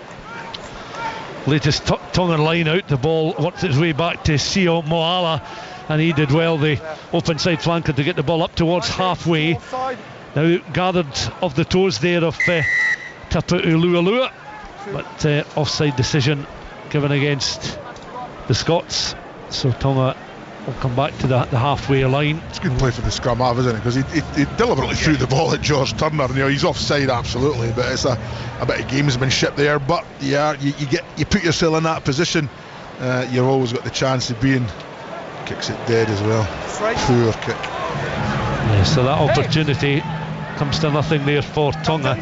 So incidentally, Norway's Rob Adams was 49 back in May, and the game did reach a conclusion. The opposition was Estonia, and the full-time score was 58-10 to Norway. Who's the ref? I was going to say Bobby Taylor, but he may well have provide some assistance with some of that information. That's some debut. What was he, 49 did you say? 49. Oh, wow, that's amazing. 49. That's amazing. It's hope for me, yeah? I was going to say there is for you. Probably none for the rest of us, fortunately. You know what, I say this, I coached it last week. You junior team, say to guys all the time, play as long as you can, because see, when you stop playing, that's when all the enjoyment goes out of rugby. And we've got a lot of guys in their late 30s and early 40s still playing away, so it's good. So Ben White this time will have the put into this latest scrum, and again the players are straddled either side of the halfway line. White then inside the Scotland half of the field. On he goes then to Pelotu. Sharp pass taken on by Smith. Lovely little offload on towards Burke. Burke, his first appearance at Murrayfield, into the 22. Crashes to the ground. Scotland looking for quick recycle ball here. Again, Ben White just delaying the pass, looking at better opportunities in field for the Scots. He goes once again, feeds it towards the left hand side. They remain relatively central inside the Tongan 22. Scotland playing from left to right in what remains of this first half. 90 seconds of the half left. A long floated pass out from the Scotland skipper. Again Van der Merwe trying to wrestle away from many arms, many limbs around his ankles, as again Scotland recycle ball into a more central position, taken on this time by Christie. Ball is dislodged, goes loose. Tonga are able to pick up. Again the pass works its way this time towards the halfback Pellegrini. An open play, runs, is tackled though this time rather than hoofing it forward. Taken on by Matil, the lock forward, another giant figure in Tongan colours. Tonga then looking to try and work the ball deeper up the field inside their own half, but in their desperate attempts to do that they've conceded a penalty inside the final minute. Scotland 21, Tonga 0. Yeah, it was a good tackle that forced the offload, and then Tonga showed what they could do if they just keep that ball alive, got a bit of tempo. And again, looking at that replay, it looks like there's a shoulder at the head on Christie and that second man going in. It's a second man, so there's probably a bit of mitigation, but it's certainly high. Fergus Burke was so quick from the set piece play. It was Ollie Smith again. They've had a lot of joy in this kind of second quarter, Scotland, by hitting the short runner rather than passing behind the runner, getting through that front line, and Ollie Smith has led that charge on 2 or 3 occasions. So he got his arms through and then got the hands free to Fergus Burke, who is so quick that Duhan van der Merwe on the left wing couldn't quite get with him in support, and then the turnover came. But good reaction to the turnover from Scotland actually, because Tonga looked like they want to play and come alive, and Alex Samu had a brilliant tackle on the winger. That was a good take by the Scots towards the back of the line, sets up an attacking platform from the latest George Turner line out. The throw-in was 5 metres from the Tongan line. Now they've got the drive on here. Can they find a route towards the line? Once again they're just centimetres away. The ball goes loose, the referee playing the advantage. We have the number? It's a yellow card, isn't it? Should be a yellow card penalty try. The number? Gets that pass in, and it's boys in the corner. Number 4. The referee's going to his pocket. Yeah, there's brandishes the yellow card. So Harrison Matil and his 50th cap, the 31-year-old, not attached to a club at the moment, so he makes his way to the sidelines, having been sent to the sin bin. He's offside, off his feet, in at the side, and deliberately slaps the ball down. A metre for the line. So it's a scrum. No. It's Ben White asking the question, isn't it? Another line out. George Turner again. He's always in front gathers of the ball. I think Jamie Ritchie is just... Is it Ritchie that's tightening his bootlaces at the moment? He's back to his feet anyway, and this latest set play, Ritchie just stands back from the line. Now Scotland gather, look to get the drive on. Again the ball is with George Turner. He's already scored in this first half. White again just comes to the side of Turner, reaches in, now he has the ball, looks to try and work his way around towards the line. Again was the door slammed in his face there from a Tongan point of view. I think they've done enough to deny Ben White a score right on the half-time whistle. Half-time. And the referee there blasts the whistle, signals it is half-time. We've reached the interval. So Scotland on the half-time whistle lead by 21 points to 0. Jamie Ritchie scoring his second international try 10 minutes into the match. Then George Turner on his 50th Scotland appearance scoring 4 minutes later. Both converted by the fly half this afternoon, Fergus Burke, and then Max Williamson after a TMO deliberation, scoring Scotland's third try of the half 22 minutes into that first half. Again, successful kick from Fergus Burke to secure a further 2 points for Scotland. So the Scots have a 21-0 lead at the interval. and they'll certainly be looking for more tries in the second period. A reminder then of that half-time score. Scotland 21, Tonga 0. Scotland in the Autumn Nation Series. Sports Sound Rugby. It's over the line and he gets it down for a Scotland try. From BBC Radio Scotland. The European football season continues. It's a wonderful move, by the way, and that is a wonderful goal!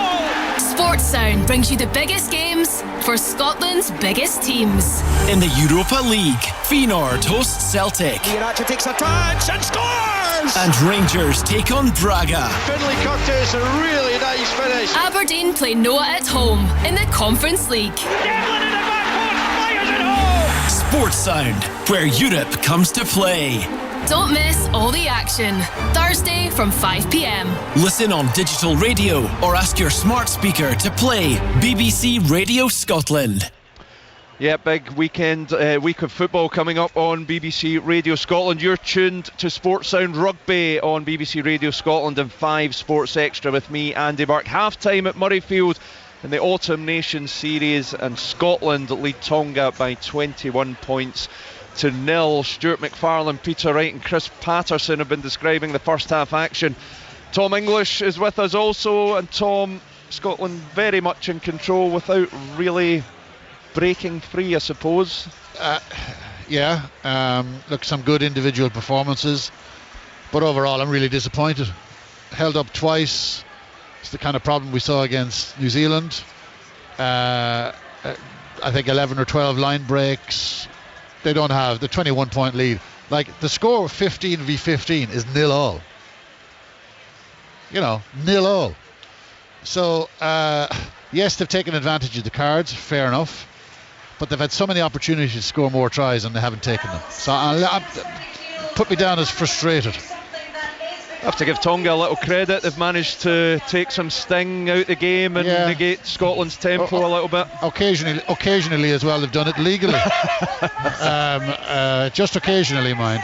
Like, I think Tonga are a nightmare to play against because they've got high shots, they've got shoulder charges. We've seen their full range here in the first half. And people, they love Tonga and all the rest of it. I don't like Tonga because I think they play the game in a kind of a dangerous way, and the further they go behind on the leaderboard and on the scoreboard, the dirtier they get, the cheaper the shots come. And so we've seen them in the first half. Two men with one red, one yellow. Probably see a lot more as Scotland presumably build the lead. So look, 21-0. It's that dangerous 21-0 lead again. And it's but look, the game is Scotland are going to go away and win this game very, very comfortably. But I see a lot of good things from a lot of players out there, but collectively I'm disappointed. Yeah, well, if they collapse from 21-0 this week, then I think things will get very serious very quickly here at Murrayfield. But we expect that Tonga will tire and Scotland will pull away on the scoreboard. But Peter, right, the point that Tom makes there, we saw this when Scotland played against Tonga in the World Cup. A lot of pretty nasty challenges. I remember Jamie Ritchie taking a real bad shot to the head in that game in France. It feels like when you watch Tonga, they're playing a game from a bygone era, that they haven't moved with the times, where safety is paramount and players have adapted their behaviours on the pitch.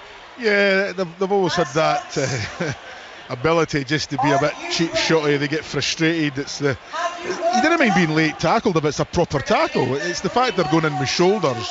And I don't know, maybe Lee Radford, who's a rugby league guy, there's a famous rugby league game between England and Tonga. I think it was about 2005 or 6, and it's just a massive brawl from start to finish. You've got the DVD at home, man. I've cut out all the rugby. We just left the fighting. There's about 3 minutes of rugby and about 77 minutes of fighting. But that's what you get for the Southern Hemisphere, the Pacific Island teams sometimes, is they lose their cool a wee bit, they get a bit frustrated. But what worries me, that's bad, but what really annoys me is the match officials just ignore it. They just seem... The match officials are there to protect the players. That is one of their roles. They're there to protect them. And those two incidents, there were two shoulder charges. The first one was maybe a half a tackle, maybe. But the one on it was late and hit upwards as well, though. But George Turner's was a blatant shoulder charge, and it's a yellow. That's a yellow card all day long. And for the match officials, the match officials actually standing watching the big screen when they show the replay twice. And Tuipulotu went up and asked him, and he says, "What about the shoulder charge?" And he says, "Oh, I warned them about it." He didn't warn them for that at all. So that for me, that's what I dislike sometimes about the Pacific Island teams. Fiji are not quite as bad as they used to be. They used to be really bad for doing stuff like that, late hits. Samoa were the same, but Tonga, whether it's down to frustration, lack of international rugby, or they're just playing nasty people, I don't know what it is. I don't think they're playing nasty people. I think it's just it's in their DNA to be physical. You know, we're big, hard, tough rugby guys, but they've got to do it within the letter of the law, which you can. So yeah, referees, match officials got to be on top of that, because we can't have players getting cheap shotted out of the game. And you know, serious injuries, bad dislocated shoulders, bad concussions, you know, that's the outcome nowadays.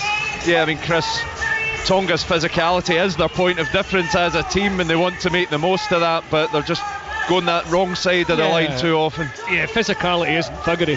Do you know what I mean? Like, there are two different things. You can be physical and fair, and most, you know, there's a lot of Tongans out there that are. It was just one or two of them, and I agree with Peter, it has to be kind of governed.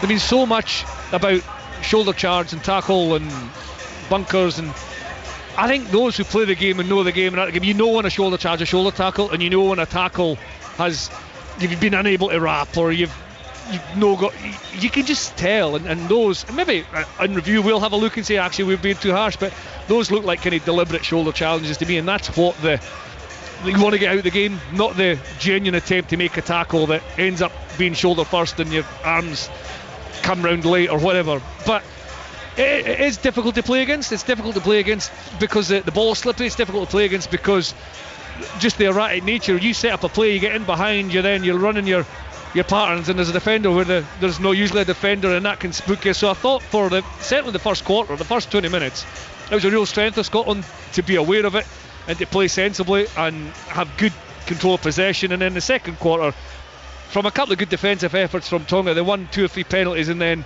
stemmed the tide. I think Max Williamson's try was 22 minutes. So that second quarter really, without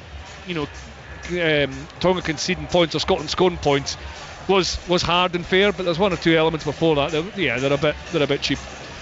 Yeah, and we saw a flurry of cards in Dublin last night, Tom, and no one wants to see that in the game. However, as the guys are saying, when people are going over the line, it has to be punished, otherwise there's not going to be any lessons learned, is there? No, Ireland got 5 very unlucky cards. Not the island. Should have been a 6th with that penalty try. No, you're right. Listen, I think all of the cards were justified in Dublin, and we might have seen more. Definitely should have seen more here.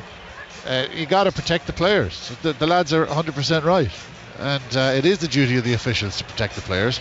I hope they do it in the second half, because you'd imagine Scotland will pull away, heading towards maybe 50 points as Tonga tired. As you say, they haven't played in a test match since August. Yeah, so you'd imagine they'll tire. Scotland will run up a big score, and then they'll get very narky. And it's the officials better be on their money, because I think there's going to be more shoulder charges and more bad tackles here. I suppose all Scotland can do, Peter, is stick to their game plan, because we saw in that opening quarter when they do, then they can pull Tonga apart. Yeah, stick to the game plan, and always keep your elbows up. I was always told that when you play the South Pacific Island teams, keep your elbows up, so if they do come in late, they're coming into your elbow, into their face. But yeah, I think they've got to keep that discipline going. A little bit deeper for me, because I think what Tonga still have is good line speed in their defence, and I know that's, Scotland like to play on that line, but Buck's no that type of player. He sits a little bit, he's no as flat as Finn Russell is. I think he could sit a little bit deeper. He could let Tuipulotu go up, be flatter, and then play either in behind him or flat passes. They've done a couple where he's done that no look, kind of look behind the guy, and Ollie Smith came through, and they've almost been through 2 or 3 times. So I think if we can get that part of the game going a little bit, I think the forwards just need to pick up the tempo. The bench, well, they used the bench this week, didn't they use 3 of them last week? When you had to use them, so you've got to use the bench. I think the second rows have been playing really well. I think they've been very good. Work rate's been decent, carried really well. But they're going to tire, so you get Marshall Sykes on. It'll be interesting to see how long he goes with Zander.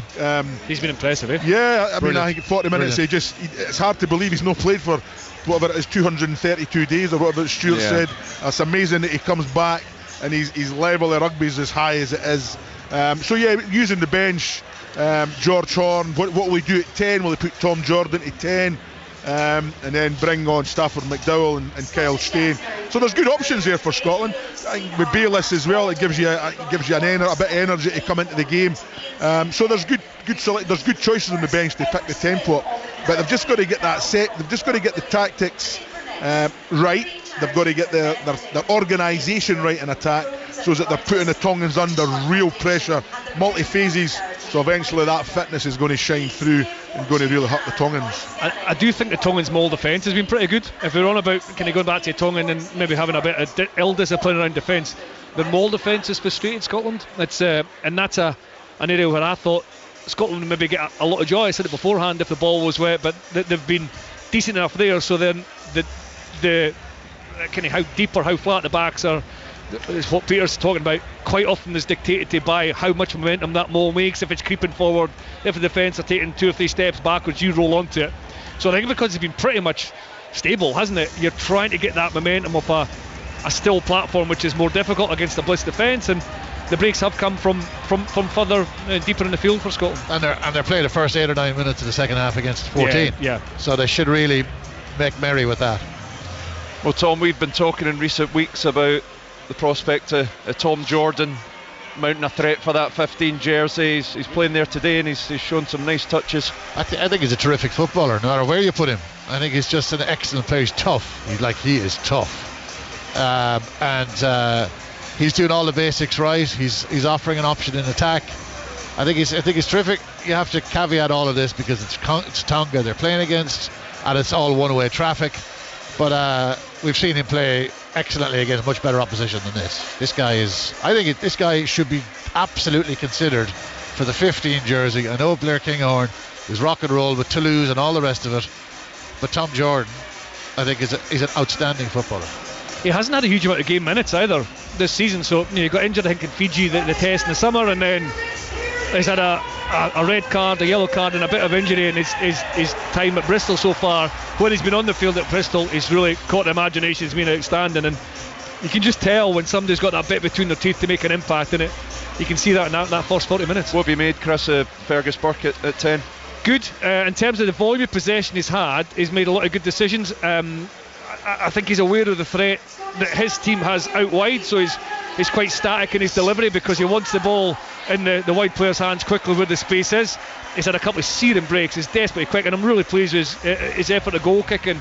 Again, he's not a frontline kicker, he is, but he hasn't been under Saracens when Owen Farrell's been there, so he step up, and Ceci's first one was a bit further out to get 3 from 3. He's looked good. He's had a bang on his knee. I'm just looking here, he is coming back out of tunnel. So I think getting him as much time in the saddle will be really worthwhile as well. Sports Sound Rugby on BBC Radio Scotland and 5 Sports Extra. The Autumn Nation Series, Scotland leading Tonga at half time here at Murrayfield by 21 points to 0. Will they kick on and rack up a big score? Let's find out with our commentary team of Chris Patterson, Peter Wright and Stuart McFarlane. Yeah, Ollie Smith, the last of the Scotland players onto the park, just gets into position now, and Tonga will get this second half underway in just a few seconds, and they will be playing from left to right in this second half in their red jerseys, white shorts and red socks. Scotland in an all dark blue strip with some little white trims, white numbers on the backs of their jerseys. The match referee, you can perhaps just hear him in the background there, is Luke Ramos. So Scotland 3 tries to the good in that first half, but the last of the 3 coming 22 minutes into the opening 40.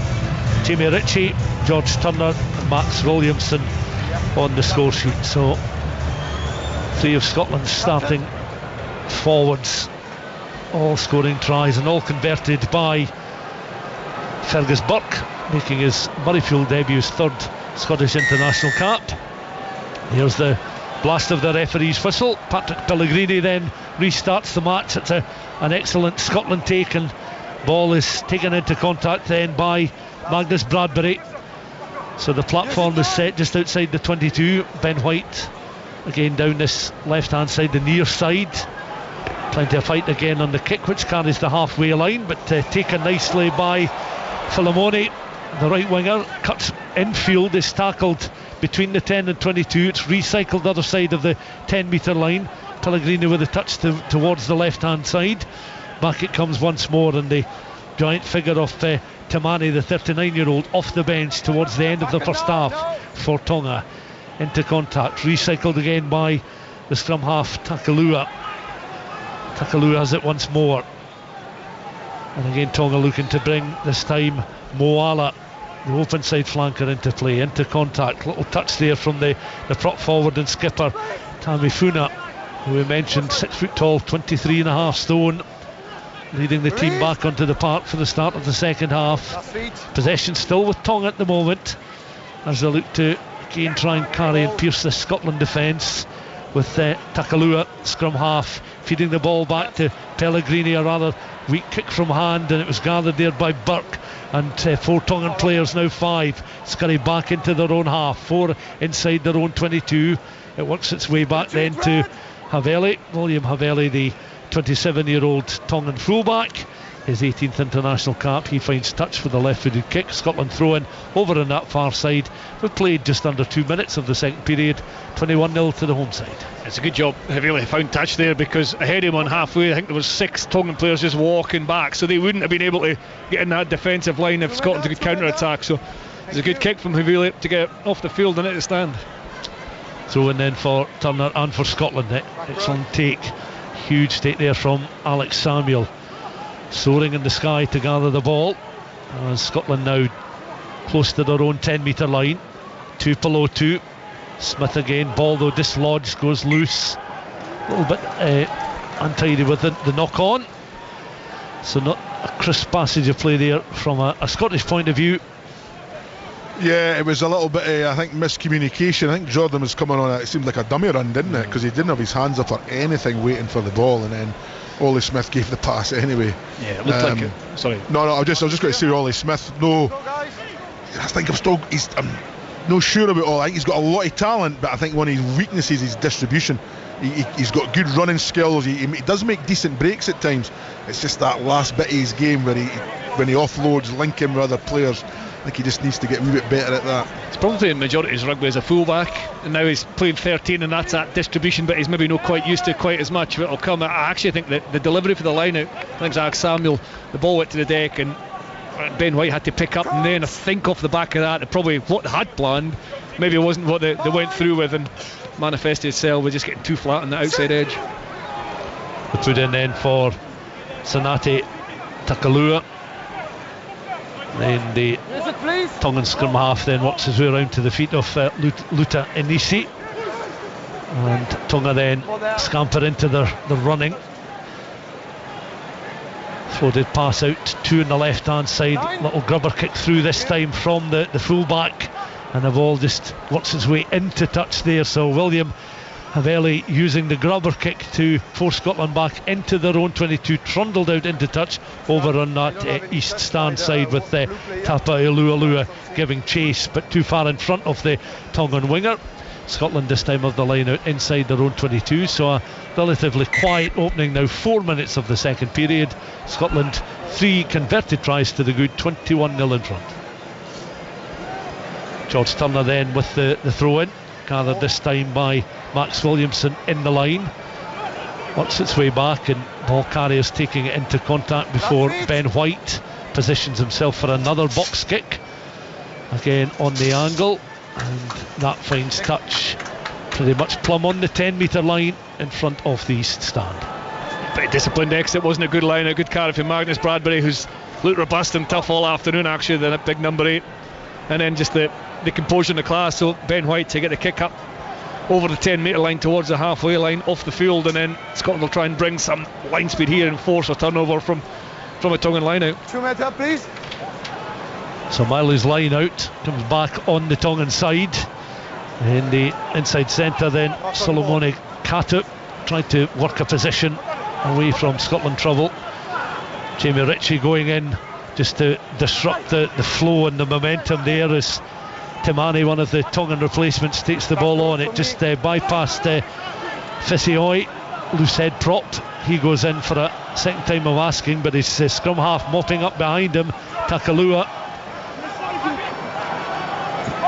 Back it comes this time, working the role of the scrum half is Pellegrini, the stand-off with the pass out towards his left-hand side. Loose head goes in once again, then steps back, so Takalua looks to the forwards now, and it's the hooker Melee taking the ball on, makes a few metres, back to their scrum half. Inside centre though is Kata, again just trying to jump his way out of trouble there, escape any Scottish defence.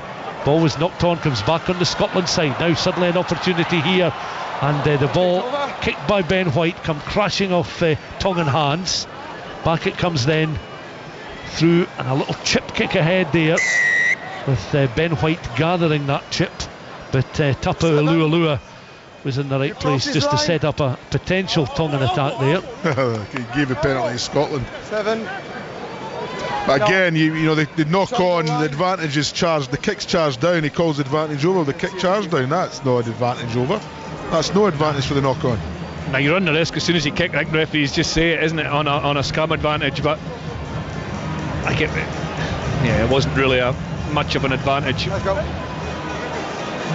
Tonga have been direct in the second half. It almost you could almost listen or hear what was said at half time. Listen, tighten up and just go straight and hard and fight for every inch. Don't worry too much about deception or moving ball wide. They've just gone really direct, and Scotland's defence has had to be brave. It has been brave, but it's given Tonga enough possession to dictate the early part of the second half.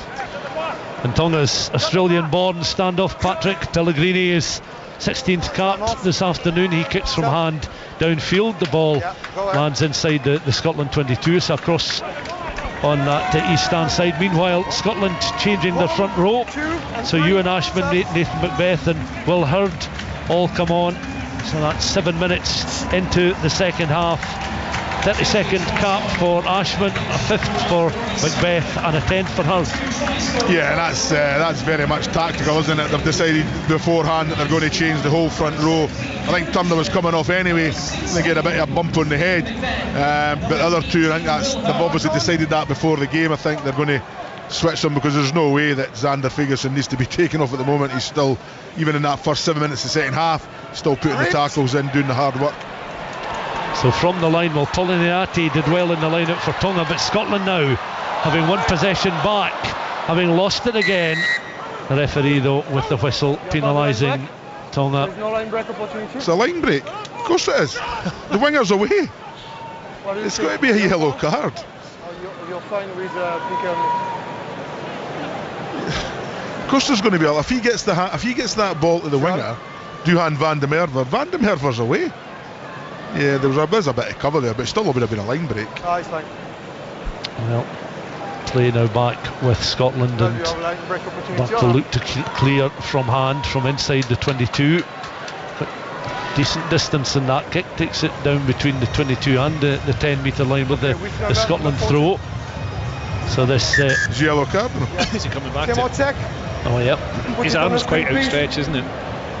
He's leaned out to stop the ball. Van der Merwe, there is a player coming over, but on the deliberate knock-on by 14 Tonga, I will show you a wide angle in order to show you a potential line break. But what does it mean by a line break? Have you got to get a certain amount of distance in that line break? I mean, it is a line break because it's a clear line break. Of course it is. It's two players clear line break. Yeah, I would actually say it's a red card myself personally. just to throw the cat among the pigeons. Come down to 13. So it goes from it goes from bad to worse from a Tongan point of view. So the skipper is told that Tamifiuna is told there, and Philemon has been shown the yellow card, so he then makes his way down to sit just in front of us, down on the edge of the track on the the temporary chair there as Scotland then from this latest set piece, remember, changing the entire front row. So Ewan Ashman is on, and Ashman in control of the ball at the moment as he works his way up close towards that 22, but the 10-metre line I should say. But the ball is spilled as Scotland again were trying to work it back just the other side of halfway to bring backs into play. Much better maul, wasn't it? The delivery was up and down, and then as soon as the catcher hit the ground, the maul was moving forward. So the speed and the dynamism really caught out Tonga out and made 20 yards. I think also where the field position determines how hard the defensive team go in the maul. When it's on your own line, you really concentrate. Sometimes when you're in the middle of the park, your mind's on other things, isn't it? But they have defended it really well. Yeah. And that's also a decent kick then from Burke, because that takes play into the 22. Across comes Ashman, gathers the ball, so a line out inside the Tongan 22 in front of the West stand. Movement in the line, good take then from the Scots. Ashman then races in to the latest drive, and Scotland again getting some good momentum on here. So it's an encouraging element in the last few minutes. So too in position though is Ben White. White then has possession of the ball on towards Tuipulotu. Now Burke, Ollie Smith. Smith then finds half a gap there, was slowed up by Kata, and Scotland again looking to just regroup inside the 22. Again forwards just joining in, trying to add some physical presence. The latest one to do so is Alex Samuel. Lock forward, back it comes then to Burke, and again Scotland players wrapped in the tackle as they look to go to the deck. In with a bit of a rescue mission there was Tuipulotu. Back it comes then to Christie. Christie is tackled just inside that 22. Scotland are able to recycle again through White, looking to drive closer towards that 5-metre line in the dark blue jerseys. Working out towards the right hand side, Ritchie with the pass on towards Burke. Burke doing well, stopped short of that 5-metre line. Scotland still in possession. Another phase of play across almost in front of that east stand in that northeast corner now. White again, recycling ball. On this time the carry is Williamson. White again goes in, has a little look. Alex Samuel takes it on this time. Ball spills up, but the referee will take play back to across on that far side, on the wrong side, as the Tongan scrum half was on the wrong side. You hear the referee signalling, and Scotland will have another opportunity to add to the scoring. Remember, the last score of the 3 converted tries came in the 22nd minute. We've now played 51 minutes, and it remains Scotland 21, Tonga 0. Credit to the Tongan defence there. 13 players managed to fill the field. And 7. Some big carries, especially from Alex Samuel from the Scotland perspective. Ewan Ashman as well, but really good defensive effort from Tonga, and they're changing the front row as well.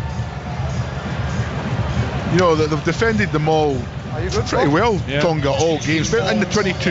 So I just wonder sometimes, you know, just do a little, just different, just take it off the top, or maybe just a dummy maul where you're going to drive it and just peel it off the back and get somebody coming down that sort of 10 channel really hard. You see me just doing the same thing all the time. Especially when they're wingers in the Sinman as well, because the winger in the 22 will probably defend inside the standoff. Yeah. So there's fewer bodies there that he can maybe get into that seam between the tail of the line out and the first defender.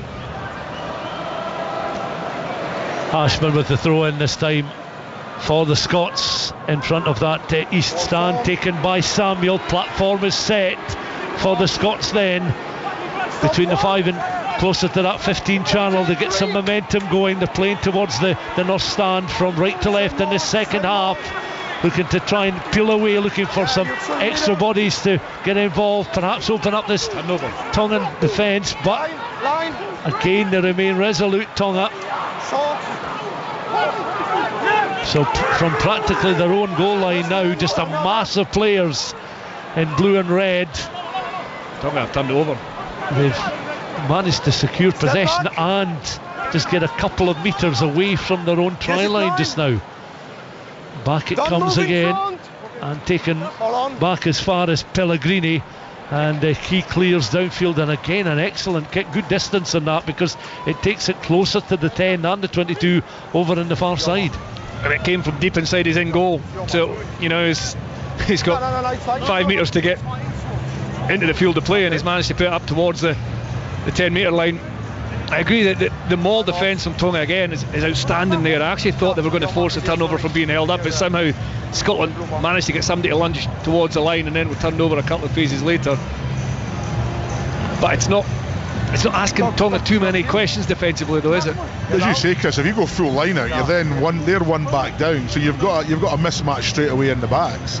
And with the amount of pace that we've got on the edges, and Tom Jordan and Duhan van der Merwe, let's not be frightened to just go for first phase and bit of width on it. I never understand is that why we didn't do because that. last week at this time we were 21-0 up and we went to width and maybe the whole thing swung back the other way. Christie wins the ball in the latest Scotland line out as they want to attack this Tongan defence once again. Tonga, of course, down players due to disciplinary issues, yellow cards, etc. So Scotland should find a little bit more space. And again, Burke looking to accelerate. There's two across on the right hand side, but again, excellent defensive cover work here from Tonga as they recycle once more. The Sea Eagles certainly on the ropes defensively, but just holding their own at the moment. A double knock on and Scotland infringing first there. So again, Tonga from inside the 22 of a platform to clear. Another excellent line break from the sheer pace of Fergus Burke down that right hand side. I think it sounds terrible, but I think he's that quick he runs away from his support. It's such a threat. Tom Jordan's working so hard to get with him on the outside. He does get the offload away, and then as the ball's recycled, it's Ewan Ashman who hit a really hard line, like the two he scored his tries last week from, but couldn't quite hold it under pressure.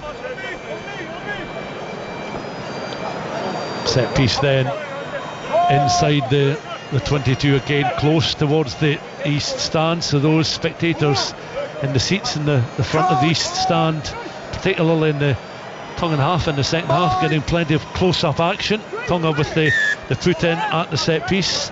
Takalua readies himself. That free kick I think has been awarded there, so the Scotland players stepping back. Too much pressure. Control your weight. And a chance from hand then for Pellegrini to clear downfield. So he's got a decent right boot on him as we watch the ball in flight land back inside the Scotland half of the field. Marshall Sykes coming on. Stafford McDowell as well, the looks of it. Yeah. I think it's right to make changes, isn't it? Like just the game's kind of lost its momentum and a wee bit spark, so George Horn as well. Captain, scrum online.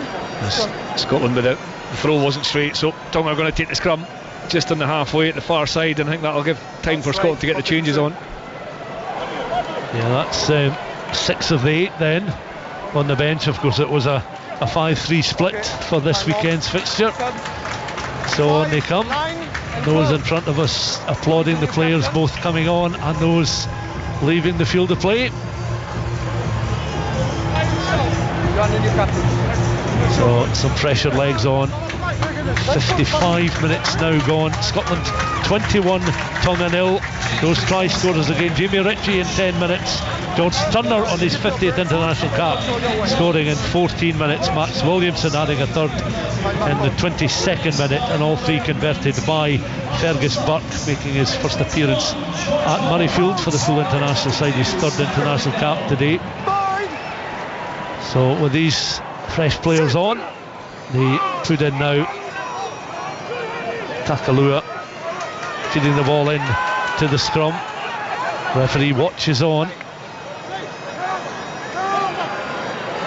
Tonga with the threat just on the edge of the 10 metre line. Takalua again readies himself to feed the ball to teammates now that look to try and carry with a bit of purpose, and Pio, the replacement, propped forward with a touch, but that comes back on the Scotland side, and very quickly Ollie Smith hoofs it forward as he had little or no time to work with the ball there, but it's returned back downfield and in open play this time with Fergus Burke. Burke again tries to jockey for position. Tackle comes in, he goes to the ground. Again the tackle from the left winger there, Tapualualua. Scotland again though have possession, and back once more they come, forcing Tonga back beyond the 10 metre line. Christie's pass there just bypassing two players, and Van der Merwe was just behind it, started to lower the arms to gather the ball in, but it was too far in front of him and it trundles into touch just down in front of the west stand, so it will be another Tonga throw-in. It was a great pick-up for Ollie Smith, wasn't it? But he should just pass it on to Duhan van der Merwe. He kicks it. Just give Duhan the run. You know, you want to get your wingers on the ball in space. That was an ideal opportunity to do that. And here's Ashman coming in, high-ish seatbelt. That's poor play at the end for us, isn't it? Coming back down the short side here, probably a little bit too flat as well as Andy Christie at first receiver. Marshall Sykes really flat alongside him, and then Duhan out wide, and the pass went right across, or right in front of all three of them. Ashman makes he's had a really good series as well, if you want to call it that. And you can see the impact he's made with his ball carrying since he's come on as well, just getting that goal forward. But a lot of what Scotland doing is in front of Tonga. It's not getting in behind like it did in that early quarter, well, the first quarter of the game. You can see that Philip Kite is stripped and ready to come on the field of play, replacing the Tongan skipper Ben Tamifuna. So the tight head prop hurtling a little bit as he makes his way down to the technical area, where a giant coat awaits him. From the latest set play, Scotland then have a platform. They look to spread the ball wide. Stafford McDowell is absolutely crunched there in a challenge as he was leaping to gather possession of the ball. Comes back now on the Tongan side, and Tonga now using some battering rams to try and break through the Scottish defence. Attempted grubber kick through from Takalua, the scrum half. Untidy, but comes back on the Scotland side, and again they leather it right footed downfield, bounces just inside the Tongan 22. Two back for the visiting side, and they're able to clear again, watching the ball in flight, and that bounces once and into touch over on that far side. The assistant flag is raised, and it remains Scotland 21, Tonga 0. 57 minutes gone. Just going back, our last try in the game of the three was in the 22nd minute. Cheers, Magnus Bradbury. That's what Stafford McDowell will be saying. An awful high pass. McDowell gets man in ball. Bradbury into contact once, twice, goes to ground, mopped up then by George Horn. Again, passage of play where the forwards are looking to aid those in the backs. Another yellow. The referee is going to the pocket again. Nah, I'm not sure that one was a yellow card, do you think? I'm not sure. It was a much more threatening strike from Scotland. I'm not sure. I think there was probably cover for the line break on the left-hand side from initial view, and I think, but was he trying to wrap, or do you think he stuck his hand out? His arm was quite far extended, but I do think maybe there would have been cover there, but he has reached for it, hasn't he? Yeah.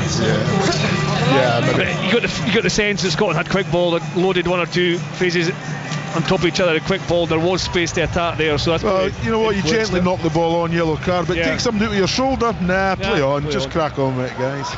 Christie wins the ball in the line out. Ashman then sets up the platform. The acceleration from Horn, the pass out towards the winger, and he's in for a score. Van der Merwe.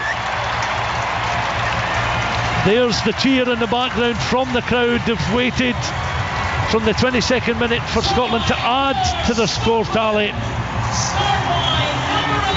Duhan van der Merwe then adding to his try tally. 35 international scores in this is 52nd game, and Scotland now lead 26 points to 0. He's been getting angrier and angrier because the ball hasn't found its way to him, and he's felt and sensed the space. But this is all about George Horn. The line of delivery is excellent, but George Horn takes the ball right to the line. Bearing in mind that we've spoken about the erratic nature at times of Samoans, the Tongans coming up and hitting you. George Horn takes that right to the line at the last minute, draws three defenders, gets hit himself, and then slips it to Duhan van der Merwe, who's got all the gas to run through the gap created by the little scrum half. So good play all round, good timing from Van der Merwe, brilliant from George Horn. Yeah, and of course they're down to 13 now, aren't they, with two backs in the sin bin, so there's going to be space out there, and that's what you've got to do. You've got to manage the game in these situations, and I think Tom's stat at half time is we hadn't scored against 15. I think that's still the case, isn't it? Because that's another try, and they're down to 13 this time. Yeah, 28 points to 0. Yeah, 48 minute was the wingers yellow card, so he'll be back on. So they're still down to 14 for Scotland making another change then. Andy Christie making way with Josh Bayliss coming on the park. So Josh Bayliss of Bath winning his 14th cap today. The kicker. That happens every time as well. This is what I never understand. As you say, Chris, about every kick-off somebody's in front of the kicker, but they decide, sometimes it's I don't know. I've been involved in rugby for over 50 years, and I've now decided that I'm just not going to try and work referees out. It's impossible. I think Luke Ramos heard you on about scrums. He's like, we've not had you in for a while. I want to keep Peter happy. Yeah, so that restart kick, players in front of the kicker, resulting in the scrum right on halfway. George Horn in possession of the ball at the moment, and the referee just sitting in the scrum. On you go, Chris. Sorry, Stuart, I'm just saying, this should be whet appetite for Scotland backs to come alive. If you can get a solid scrum, centre field, there's sin bins on the kind of midfield, that crucial 13 defender. There's going to be a penalty. Scotland reset. There should be an opportunity created for Scotland here, because it's so difficult to defend the midfield scrum, especially when your defensive leader's not from the back lines, not on the field. Into the final now, 19 minutes of this international, the last of the autumn tests for 2025, the last of the internationals in, of course, Murrayfield's centenary year as well. And Scotland 28-0 up at this moment in time. I think Kyle Steyn, the only player left on the bench at the moment to come on. Yeah, I'm sure he'll. Well, I don't know. Will he? Will he come on? Will Gregor decide? Probably keep him for now and maybe bring him on towards the end, just in case you get an injury and you have to go back down. Horn then readies himself, standing just to the left of the referee. Now in front, feels his way around. Penalty to Scotland before he can gather possession at the back of the scrum. So Tonga penalised again on halfway. The penalty count continues to rise. Fergus Burke back in possession on halfway, will clear right footed downfield and set up another attacking platform, and that lands almost plumb on the 22, just a metre or so short, a couple of metres short. I mean, you want to keep your discipline, of course, and your composure, but there should be a real excitement of getting here and getting the ball in, especially when the opposition are down. I thought that last night when South Africa were so many numbers up against Ireland, they were taking ages to reset scrums and go, and you've got to maximise that time with someone in the bin. Good win at the back of the Scotland line out. Now they tried to inject some pace again, directed by George Horn, who's very quickly up with play once again. Recycles ball on now towards McDowell. McDowell tries to bypass two red jerseys, eventually goes to deck. Now it's Bradbury taking the ball on this time, supported there by Alex Samuel to his left hand side. Recycled by Scotland's scrum half, the replacement scrum half, George Horn. Scotland again looking a little isolated, one or two players trying to find a bit more space inside that 22. But he's still on his knees as well. Pings you and Ashman for actually coming on the side, but Buck, he puts the ball down and picks it up before he even starts. He still didn't stand up. He's still got a hold of him. It's just, but that was a kind of poor decision there with Buck in the end, wasn't it? He kind of came blind late, but there was no winger, there was nobody out there. I think he was hoping to come round and offload, but we'd lost everybody. Penalty coming in from the side. Okay, thank you. Now, Nathaniel Legras. Does that name mean anything to either of you? That's the Norwegian boy that came on at 49, isn't it? No, that's the man that refereed that Norwegian victory against Estonia. So just to answer the question you posed about 45 minutes ago. What country was he from? To be honest, after the details of his name came up, I didn't want to go any further than that, given that one of the assistant referees has arguably the longest name in the world. Peter said he was rubbish. But a lot of averages are probably right, to be fair. Good kick for Ole Smith that time from the penalty. Tonga missed touch, and from his own 10 metre line, Ole Smith took a kind of kick towards the right hand corner. Thought it was going to be a 50-22, just about a metre short of the goal line, but Tonga scrambled it clear. So good from Ole at 13, just to keep applying that pressure. Back on. Ashman back across on that far side in front of the east stand. Another good win from Alex Samuel in the line, so another platform set for Scotland to add to their 4 tries so far in this international, and they've worked it beyond that 5 metre line. The crowd sense an opportunity here. The referee raises the left arm, and Scotland in 65 minutes have their 5th try of the afternoon, and that was a forwards collective effort there, breaching the Tongan defensive line. Another score. Ewan Ashman adding to his tally, a remarkable tally of tries now, because he landed a couple last weekend. That's 13 in now 32 internationals, showing his worth coming off the bench, Chris. Absolutely, and that kick from Ollie Smith set it up, and in good discipline, where Tonga have been so strong in that defensive maul all afternoon. It was just a really good drill, really good drive from Scotland. It shifted slightly to the left, kept under composure, kept the momentum going, and there was a kind of inevitability about it with George Turner. It's Ewan Ashman at the back, dotting down. Conversion attempt then is in flight and successful. The assistants raise their flags. 14 minutes of this match left to play, and Scotland in the last few minutes of this second half have managed to add 2 tries to the 3 they scored in the first and extend their advantage against a Tongan side that will continue to battle, but this game has for a very long time now been well and truly won. Yeah, Alex Samuel won it without a contest from Tonga at all, so although all the line out Tongans stayed in the ground, they still couldn't stop the drive. Changes as well. Kyle Steyn has come on. Fergus Burke, after kicking his 5th conversion in a row, has come off, which I think Tom Jordan will go to 10. So that's 8 conversions, I think, his tally for Scotland in the matches he's played. So he's had certainly a good afternoon with 5 today. Scotland 35, Tonga 0. Step back. 13 and a half minutes of the match left to play from the restart. Scotland have a platform now just outside their own 22. George Horn is shoved away but gets the chance to go in again. The referee though penalising Tonga, so Scotland will be able to organise themselves and play the ball from hand downfield. When there's Philomone trying to get involved in the ruck, taking the 9 out. It's a soft penalty for Tongans to give away, and it allows Scotland just to give themselves time to set the line out and attack again. Says that line out that Scotland scored from Tonga stayed down. They didn't go up and contest at all. This one's 40 metres further up the field. I assume they'll maybe try and get up and get their hands on this. Good contest. They do. It was a good contest there in the line as you hear when the referee is Tonga from that Scotland line, forcing Scotland back. This is excellent work here from the Scots and from Tom Jordan, showing his sheer determination as the ball on the deck. He has it again once more, just bypasses Stafford McDowell. Floated pass out there from Ollie Smith. Now the acceleration on the right hand side, and Scotland again. Lovely feature here from Scotland as they breach the Tongan defence with a very, very slick piece of play, and a marvellous score for try number 6, coming 12 minutes from the end of the game. Was Tom Jordan past the Bayless okay, do you think? Yeah, the very, very first one.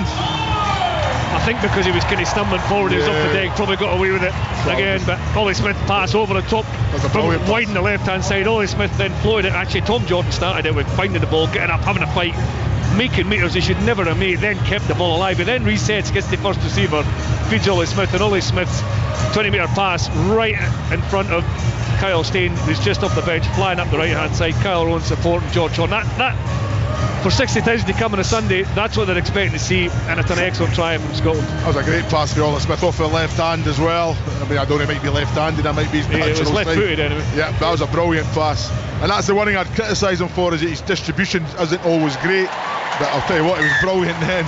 And then just to finish it off the way they did, just that great, that wee cheat line for George Horn, where all the good scrum halves come from, right down that line, and he gets the reward at the end of the day. I mean, Horn's made an impact as well. Ben White, it was so good in that early part of the first half. He's proper test match player, but George has made an impact as well in his tempo, his distribution, his creation, his tries, and he just brings the speed, doesn't he? And then he gets on those inside tracks.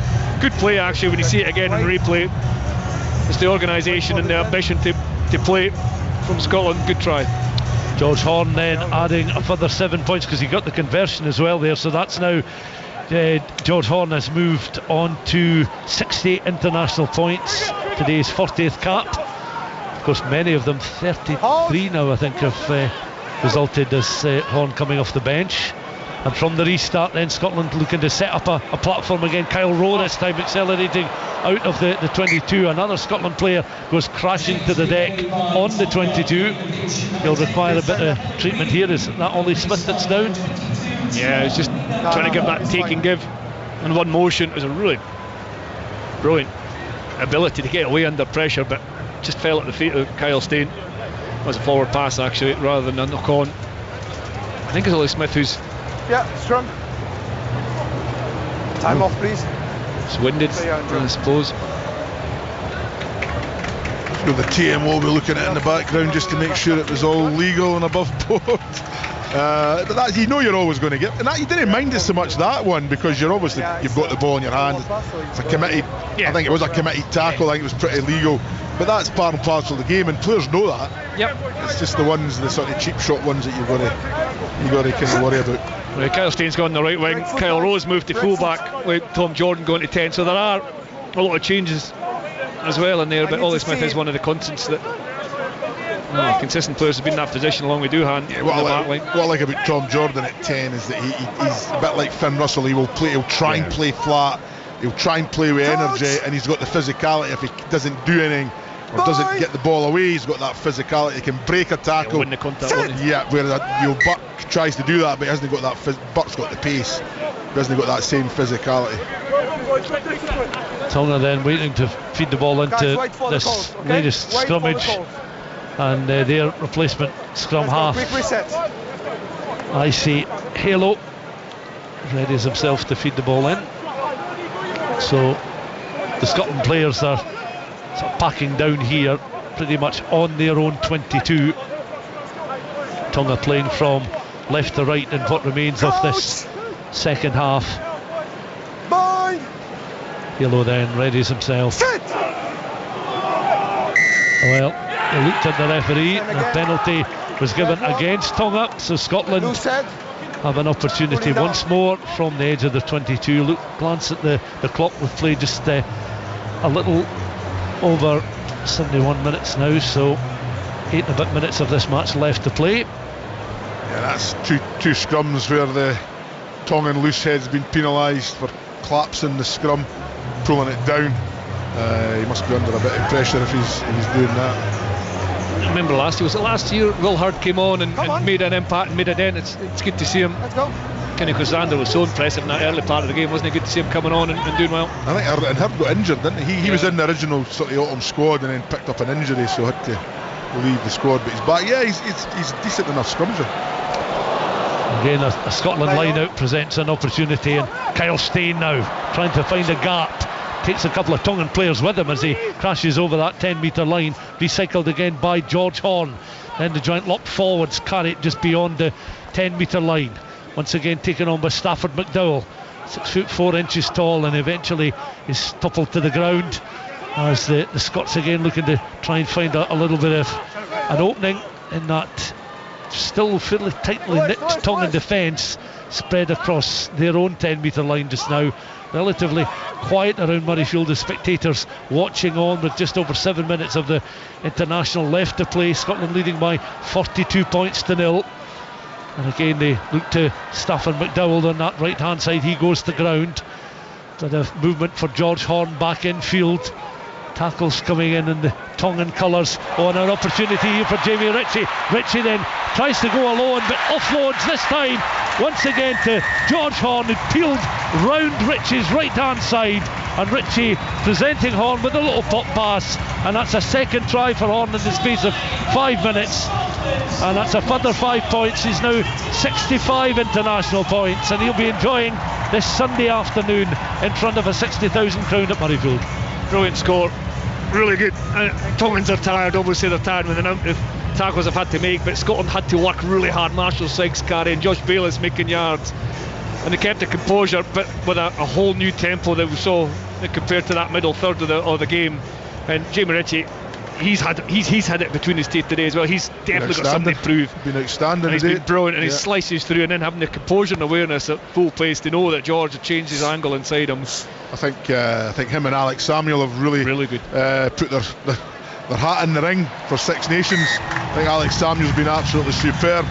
I think Jamie Ritchie, he's been disciplined. He's often got the bad habit of getting in the wrong side of the referee by arguing and questioning, and I think he's just committed to the job of the day.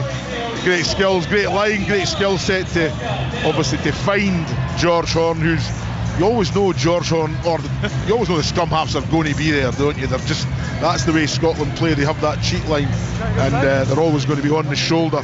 But that there's loads of phases in that where, as you say, Bayliss took the ball up, Sykes took the ball up. You know, a lot of guys carrying, and that's what you're wanting. Haveli with the restart kick then for Tonga, the full-back, playing it down between that 10 and 22. Scotland have gathered possession from the restart kick. George Horne over the clutch of forwards in front of him just now, and elects not to kick but feeds the ball on towards Tom Jordan. 3-4 on the left hand side. Little grubber kick through, and Van der Merwe gives chase. Kyle Rowe with the kick. The chase was on from Van der Merwe. It trundles into touch down by the edge of the 22 in front of the west stand. Scotland, remember, playing from right to left in this second half, and they look to kick downfield now. Right footed ball goes into touch. In fact, went out on the full. So the assistant with the raised flag works his way back into the 22. A Scotland throw in, perhaps another opportunity to add to the tally of tries. 3 in the first half now, 4 in the second period, and still 4 minutes of this match left to play.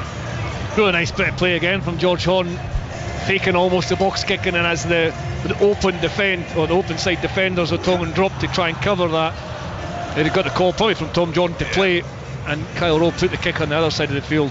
Tonga kind of blew it, didn't they? They did a quick throw in for inside their own 22, but because the line out's outside the 22, that's where it's deemed the mark, and the guy kicked it straight to touch. So Scotland ball deep inside Tonga 22. Ashman with the throw. Ashman now with the carry at the back of the drive, with George Horne in behind him, reaching in, looking to try and gather the ball, but the forwards still in control of it just now as they're creeping up closer towards that 5 metre line. They've still got some momentum on here. Scotland with the advantage. Horne again having a little look to the right hand side, looking to reach in again. 2 tries for George Horne. The ball goes loose and they work round the corner. Referee following play, again jockeying for position. There's the blast of his whistle. No try, back to the PK.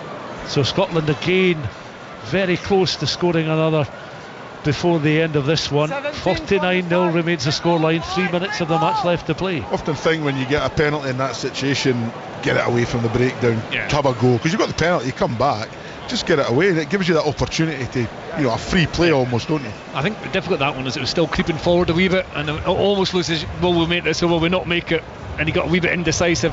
Ewan Ashman peeled off eventually on his own, and good defence to be fair from Tonga. When you've got somebody peeling off the maul with the power that Ashley has and then getting stopped short, taking the penalty, go back to the 5 metre maul, they'll have to try again. So Ashman, ball above his head, 5 metres from the Tongan line. Long throw towards the back. He wheels his way around. The support cast join in. Horne then scampers forward if he is required. Movement from Van der Merwe, who peels off his left wing. Again, Horne having a little look to see what options are available if he can work possession of the ball here, but the forwards remain in control. They're up and over the line, and it's yet another try in the second half. Supporters had to wait quite a while for the first of those second half scores, but they've come at regular intervals since then, and Scotland's Ewan Ashman has scored a second try for the second consecutive week in international colours, and that again adds to his try tally in international rugby as he now moves on to 14 international tries. The conversion is down to George Horne. He places the ball on the tee. The Tongan team behind their own line in a huddle. The clock shows we've got under 90 seconds left to play. Horne lining up this conversion attempt, a relatively short run up, almost on the edge of the 15 channel, outside the 22, arms by his sides, glances up at the posts, back down at the ball again.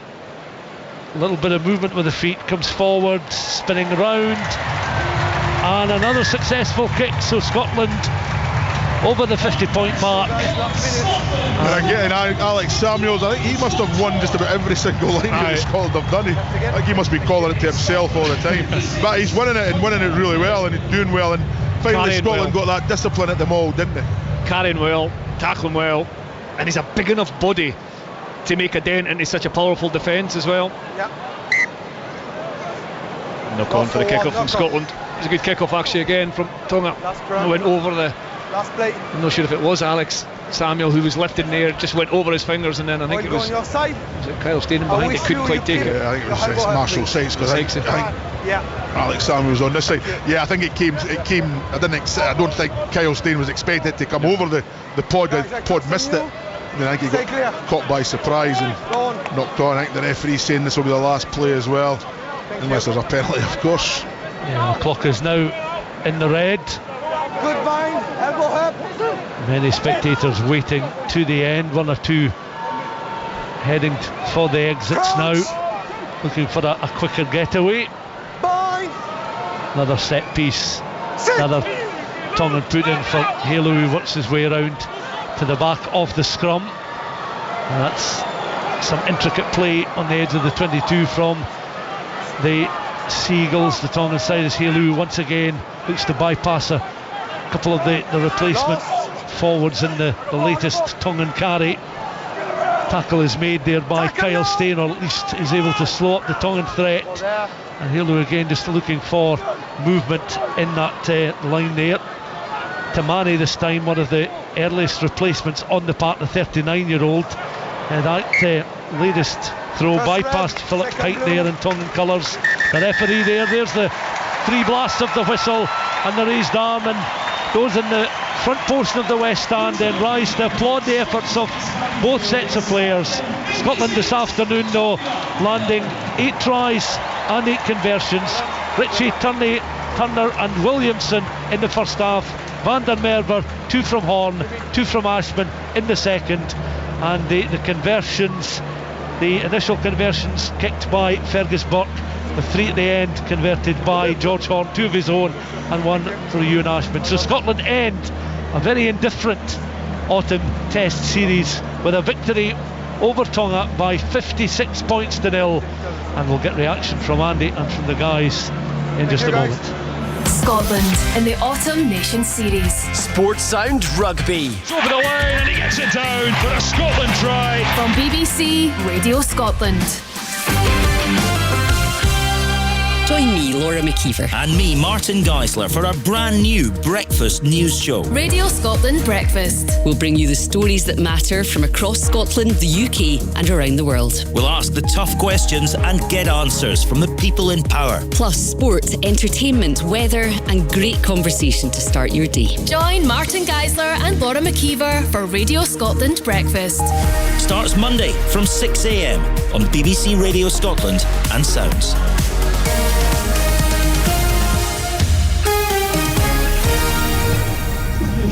Sports Sound Rugby on BBC Radio Scotland and 5 Sports Extra with me, Andy Burke. Scotland have rounded off their Autumn Nation Series with a 56-0 victory over Tonga here at Murrayfield. It was the kind of scoreline we expected. Scotland hit a bit of a rut in the middle period of that game, but a few late tries put a much healthier gloss on that final scoreline. Stuart McFarlane, Peter Wright, Chris Patterson have been describing the action. Tom English is with us also. Tom, we expected a big score, we got a big score, but what's your overall assessment of that Scotland performance? Yeah, look, they were clinical in the end. I think they took a long time to get there. It was 21-0 for sure, but it was 0-0, as I said earlier on, 15 against 15 in the first half. But their pressure was always going to tell, and it did, and Scotland looked very good in executing. 56-0, you cannot sniff at that.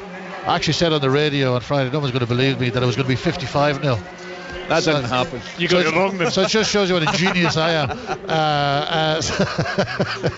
So no, listen, a good performance, but the autumn is not going to be remembered for keeping Tonga and the USA scoreless and scoring a million tries against them. It's going to be remembered for the ones that they lost, and that's the bottom line.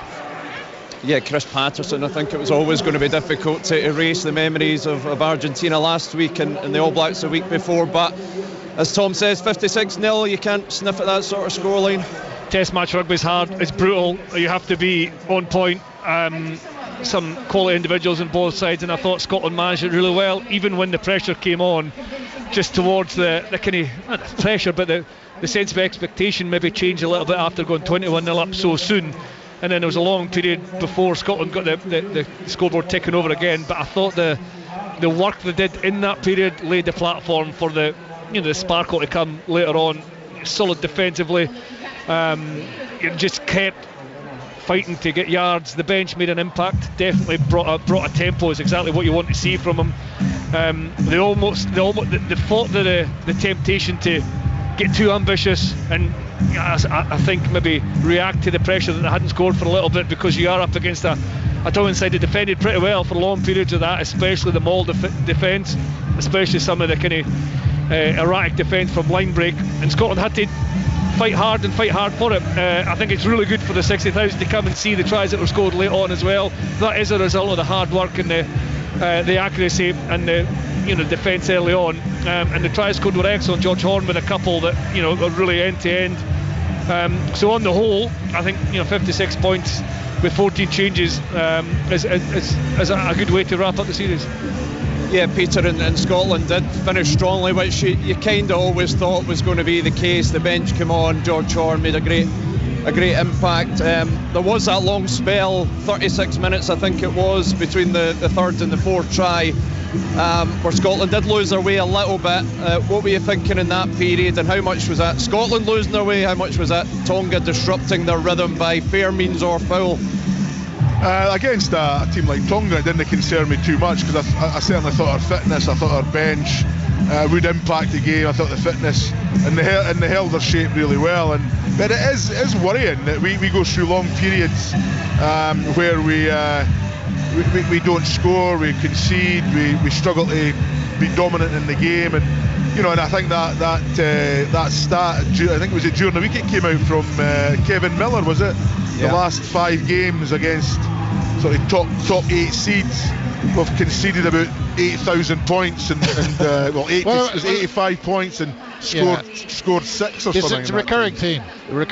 We go huge periods of games without scoring. It was 37 minutes without a Scottish point in this game. That's against Tonga. And, we have to caveat everything here. It's 56-0, it's 8 tries, brilliant. 3 yellows and 1 red for Tonga. And this is a team who hasn't played since August. They're not as fit as Scotland. They're nowhere near as good as Scotland. They've had 4 cards in the game. So, all of this has to be put into the mix. And that 37-minute spell with no Scottish points. It's playing against good teams. Scotland aren't winning this game. I get it, but also what's the score in another 43 minutes? Yeah, I know.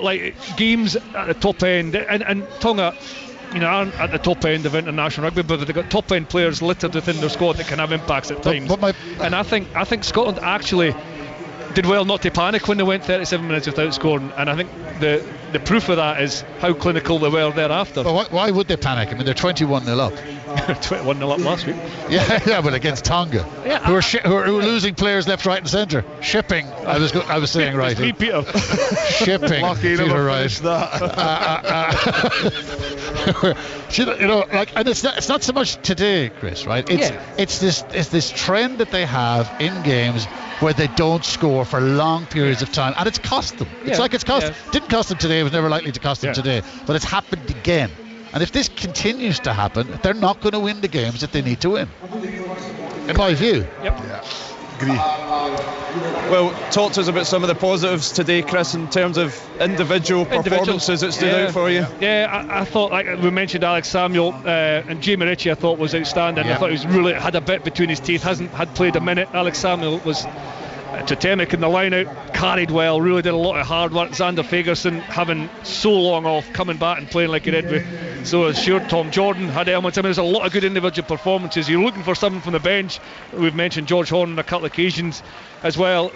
that there are a lot of good individual performances that help get up to the 56 points. Interesting. I'll just stop you for a second, Peter, because I'm joined by the Scotland captain, Sione Tuipulotu. Sione, 56-0. Is that a case of job done? What did you make of the performance? I thought at times the Tongan team made it really difficult for us. They were racing up out of the line, spot blitzing us and stuff like that. But I thought the work that we've done in the first 40 minutes probably paid dividends in maybe in the last 20. And that was a big part for us, is that we wanted to make sure the last 20 was the strongest part of our game. And I give credit to the bench, the guys that came on, your George Horns, your Stafford McDowell's, and the guys in the pack as well. They came on. Archie came on. I think he got 2 more tries. So, I credit the bench as well. And, look, we knew that this week wouldn't solve all our problems, and the scoreline won't solve anything, and the scoreline could have been anything today. But I think the most important thing is that this week we stuck together, and this is the hardest week that I've ever had as a Scotland player, and no one's hurting more than the players, I can tell you that much. But I'm happy that we stuck together and we took the blows together, and we came out here and hosted a really gracious Tongan team. Yeah, I mean, this isn't the autumn that you wanted. 2 wins from 4. You didn't get the big scalps you were after. But what can you take from this autumn? What has come out of this that can stand this team in good stead and go into that Six Nations and show more than you have done this autumn? I think change. I think we know we have to make adjustments in our game, whether that be the last 20 minutes, whether that be tactical things. We know we have to change something to get those big scalps, and I think that's just plain and simple as that's what I've gotten out of this autumn, is knowing that we have to change little parts of our game plan, the way we approach games, in order to get a result. Because if we keep doing some of the things we're doing, we're going to maybe just fall short a little bit. And also, I think as well, it's doom and gloom. I get it. We lost 2 of the big games in the autumn, but we take away the good parts of being 21 points up against Argentina, about being 17 all at 60 minutes, and if we take those parts and try and work on the parts that let us down to lose those games, I think it'll put us in good stead to the Six Nations. I'm sure your Tongan father would have enjoyed this today. You've got the Tonga strip on. Is he getting this? You delivering that to him? Yeah, I've probably got to send this to my old man, but to be fair, this is a big one because this is Big Ben's jersey, so it'll probably be for me after I finish my career. I'll probably blow out a little bit. But yeah, this is Big Ben jersey. It's oversized on me. Well done today, Sione. Thank you, mate. Cheers, brother. Good man. That's the Scotland captain, Sione Tuipulotu. Chris, this is a fixture in particular that means an awful lot to him. Yeah, and how refreshing. I'd say refreshing. It's the same every week. Every time he conducts an interview, he speaks from the heart and he's honest, and you believe exactly what he says. So imagine you're in the changing room or the dressing room before you go out, you're in the huddle in the middle of the field. That's what players follow, because he not only says it, but he carries it through. And like we said with his interview, was it yesterday that he played before the match, you agree with everything he says, and you've got authenticity there. And I mean, just you can tell there's an element of relief there, and he also acknowledged, I think, what he's aware that a lot of people are thinking the result really today didn't have a massive effect on the 4 games as a whole, as a series, but it does mean something to win and represent your country with 50 points. And any game is special, but the pressure and the challenge that he's had as a leader this week, you can tell he's relieved, and fair play, well done to him. Yeah, Tom English, there was no sense from Sione there. I think he said it specifically that today was never going to solve any of the issues or repair any of the damage from last week. He knows there's a lot to do here, but you got the sense from him there that this is a line in the sand this last couple of weeks. Of course, the proof will be in the pudding come the Six Nations, but an acceptance that the way they dropped off last week isn't acceptable going forward. Yeah, they knew that though. They've known that for a long time. They've got the job. Listen, they had a job to do today, and they've done it. It just makes me even more frustrated, because there's good players, very, very, some world-class players in this squad, some extremely good test match players in this squad, but I don't think they are progressing in the way they should be progressing.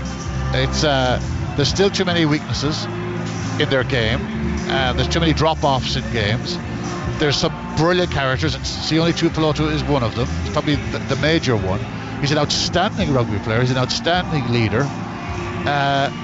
There's a few of those around, but you've got to ask the question, why can't they make the next step?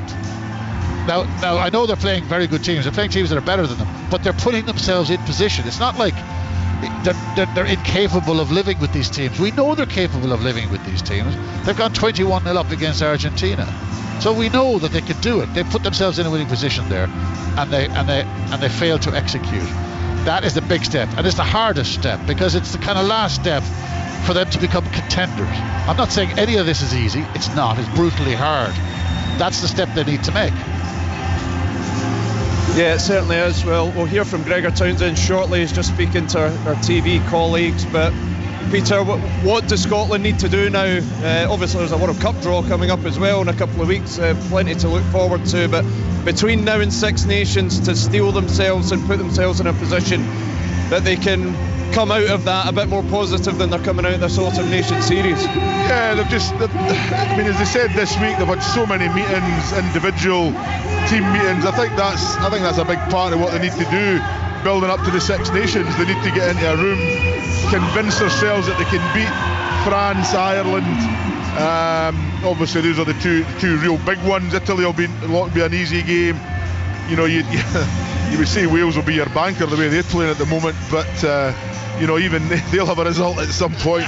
But yeah, I think just what they've done this week, I think the fact that they've accepted that there's an issue, because obviously they've said in an interview they've had loads of one-to-one meetings. So that'll be all the coaches meeting one-to-one with players. They've had loads of team meetings. Now when you have a successful week, you don't have that many meetings. When you have a poor week, that's when, so they're acknowledging they've got an issue, and then they just have to work through that, and they've just got to find a game, and it has to be against Ireland, where they win it in adversity. You know, they're on the back foot, and they win, and that for me is the only way they'll get out of it, is actually turning one of those games into a victory. And the only one they can really do that against the Six Nations is Ireland, because they've beat England regularly. They've been pretty successful against France over the last 4 or 5 years. So, you know, whenever I don't know what game it is they play Ireland in the Six Nations, but that's the one you're kind of gearing to. And you know what, all my talk up in the Six Nations build-up, beat Ireland. How do we beat Ireland? Find a way to beat Ireland. Whatever we do against other teams, it has to be going towards how we beat Ireland, and that's the only, for me, to get any success in the World Cup, we're going to have to beat Ireland. Right, I'm joined now by the Scotland head coach, Gregor Townsend. Gregor, 56-0, did you get what you wanted from your team today? Yeah, well, we got physicality, and we knew it'd be a physical game, and I felt we imposed our physicality on Tonga a lot throughout the game, and that can be in how we defended, for some really good sets of defence, and also just how we carried ball, how we cleared contact. We got eager at times, overrun and scrum half just a couple of times, but I was pleased with the start, pleased with the end. Yeah, I mean, you started well, 22 minutes, you've got 3 tries, you've taken a grip of the game. It was in a long spell, I think 36, 37 minutes, where you didn't trouble the scoreboard. Why do you think that was? Were you worried about that, or did you always think we'll come on strong late on? Yeah, we felt that the pressure we were putting Tonga under, they would crack at some point in terms of the spaces would open up, and our fitness would tell on them, and it did. We could have obviously scored more points during that period, but Tonga are a top team in terms of how they play and how the game they bring to the opposition. So yeah, we've got to be respectful of that, and you've got to work hard for your points. And I was really pleased with the impact the bench made today, and that's what we lifted the game more in that final quarter. How do you assess the 4 games, the campaign overall, Gregor, and where it leaves you and the team? Yeah, look, a lot of things we wanted to bring out in our game and attack. We had a big focus on our forward ball carrying. That's been consistent all the way through. I think our scrum's been excellent, and it has been now for that's the last couple of campaigns, no matter who's played in the front row, and today showed that too. What else? Yeah, the speed of ball, but the 20 minutes we had against Argentina is the negative throughout the four games, and while it's only 20 minutes, it was 20 minutes that cost us a game, and that's what we have to get right as well. You've faced a lot of tough questions and criticism in the wake of that Argentina defeat. You told the media during the week you want to remain, you want to stay and lead Scotland through the rest of your contract, through the World Cup. Looking ahead to the Six Nations, Gregor, what can you do as a head coach? What can you try that you've not tried over the last 8 years that can make Scotland contenders? That's an interesting question. Look, what we're doing and what the players are showing, that's what we need more of, and we need to manage those momentum swings better. that's a big learning from this campaign. But look at it, the coaches aren't too important and relevant in team performance at times. The players, like they did today, they are the ones that drive our performance, and I'm just so grateful to work for this player group. 14 changes today, and the guys stepped up. That's all I can ask for them, the effort and the physicality, and we learn game to game. And today we put that out there for our supporters. You still believe this team has got more levels to go to, more to come from it? Yeah, absolutely. I've never been more convinced. I think you'd be asking me different questions after the New Zealand game, which I'm sure you will. That was one of the best performances we've seen. 20 minutes against Argentina doesn't change what the team did the week before and did in the 50 minutes leading up to that 20 minutes. So, yeah, of course we want it to be perfect. We want the 80 minutes that everyone talks about, but we have to be better when the opposition have their moments, because we're playing against top quality oppositions. But the game that the players are putting out there is a game that can take us to success, whether that's Six Nations or beyond. But would you accept that performances in chunks of game is no longer enough? It needs to be about getting over the line now. Yeah, getting over the line. I think we've got to be make sure what we're talking about here as well. Like, I don't know if there's an entitlement around us beating the All Blacks and beating Argentina. These are top quality teams. We look at our own performance, and yeah, of course that last 20 minutes against Argentina wasn't good enough, but the way the team is playing, I believe, and I've seen a lot of rugby, it's inspiring our supporters. It's putting some top teams under pressure, and it should have led to victories. It didn't, and that's what we have to work on. But we have no right to beat any team, Andy, and especially the top teams we come up against. And sometimes you lose them. You've got to learn from them and be better. No, I wouldn't say entitlement, Gregor, but people look at that 21-0 up, you've got a team on the rack, a team as good as a Scotland team, judging them by their own standards that they've shown, should be putting a game like that to bed. I don't think anyone's suggesting it's a disgrace to lose to the Pumas, but the nature of the defeat. Well, yeah, of course, and you look at the 20 minutes we didn't get it right. We look at that, but that's saying, oh yeah, the 20. It's almost like, oh, with 21-0, that's Scotland team should be 21-0 up against Argentina. I know, that's some exceptional play to get there, and we were very close going 28-0. And I'm not. We have focused a lot in the last 20 minutes, and that's something that we have to improve on. But I think to look at it and go, well, all the other stuff isn't good, and we have to do something different. I totally disagree with that. I think what we're doing is putting a game out that's a match for anybody. What we have to manage better is when the game goes away from us, which it will do in international sport, and that's what we've been working on this week. Appreciate you coming and speaking to us, Gregor. Thank you. That was the Scotland head coach Gregor Townsend after his side's 56-0 victory over Tonga, which we brought you live here on BBC Radio Scotland and 5 Sports Extra. Our listeners on 5 Sports Extra will be leaving us now because Sarah Orchard and the 5 Sports rugby team are standing by to bring you live coverage of England versus Argentina.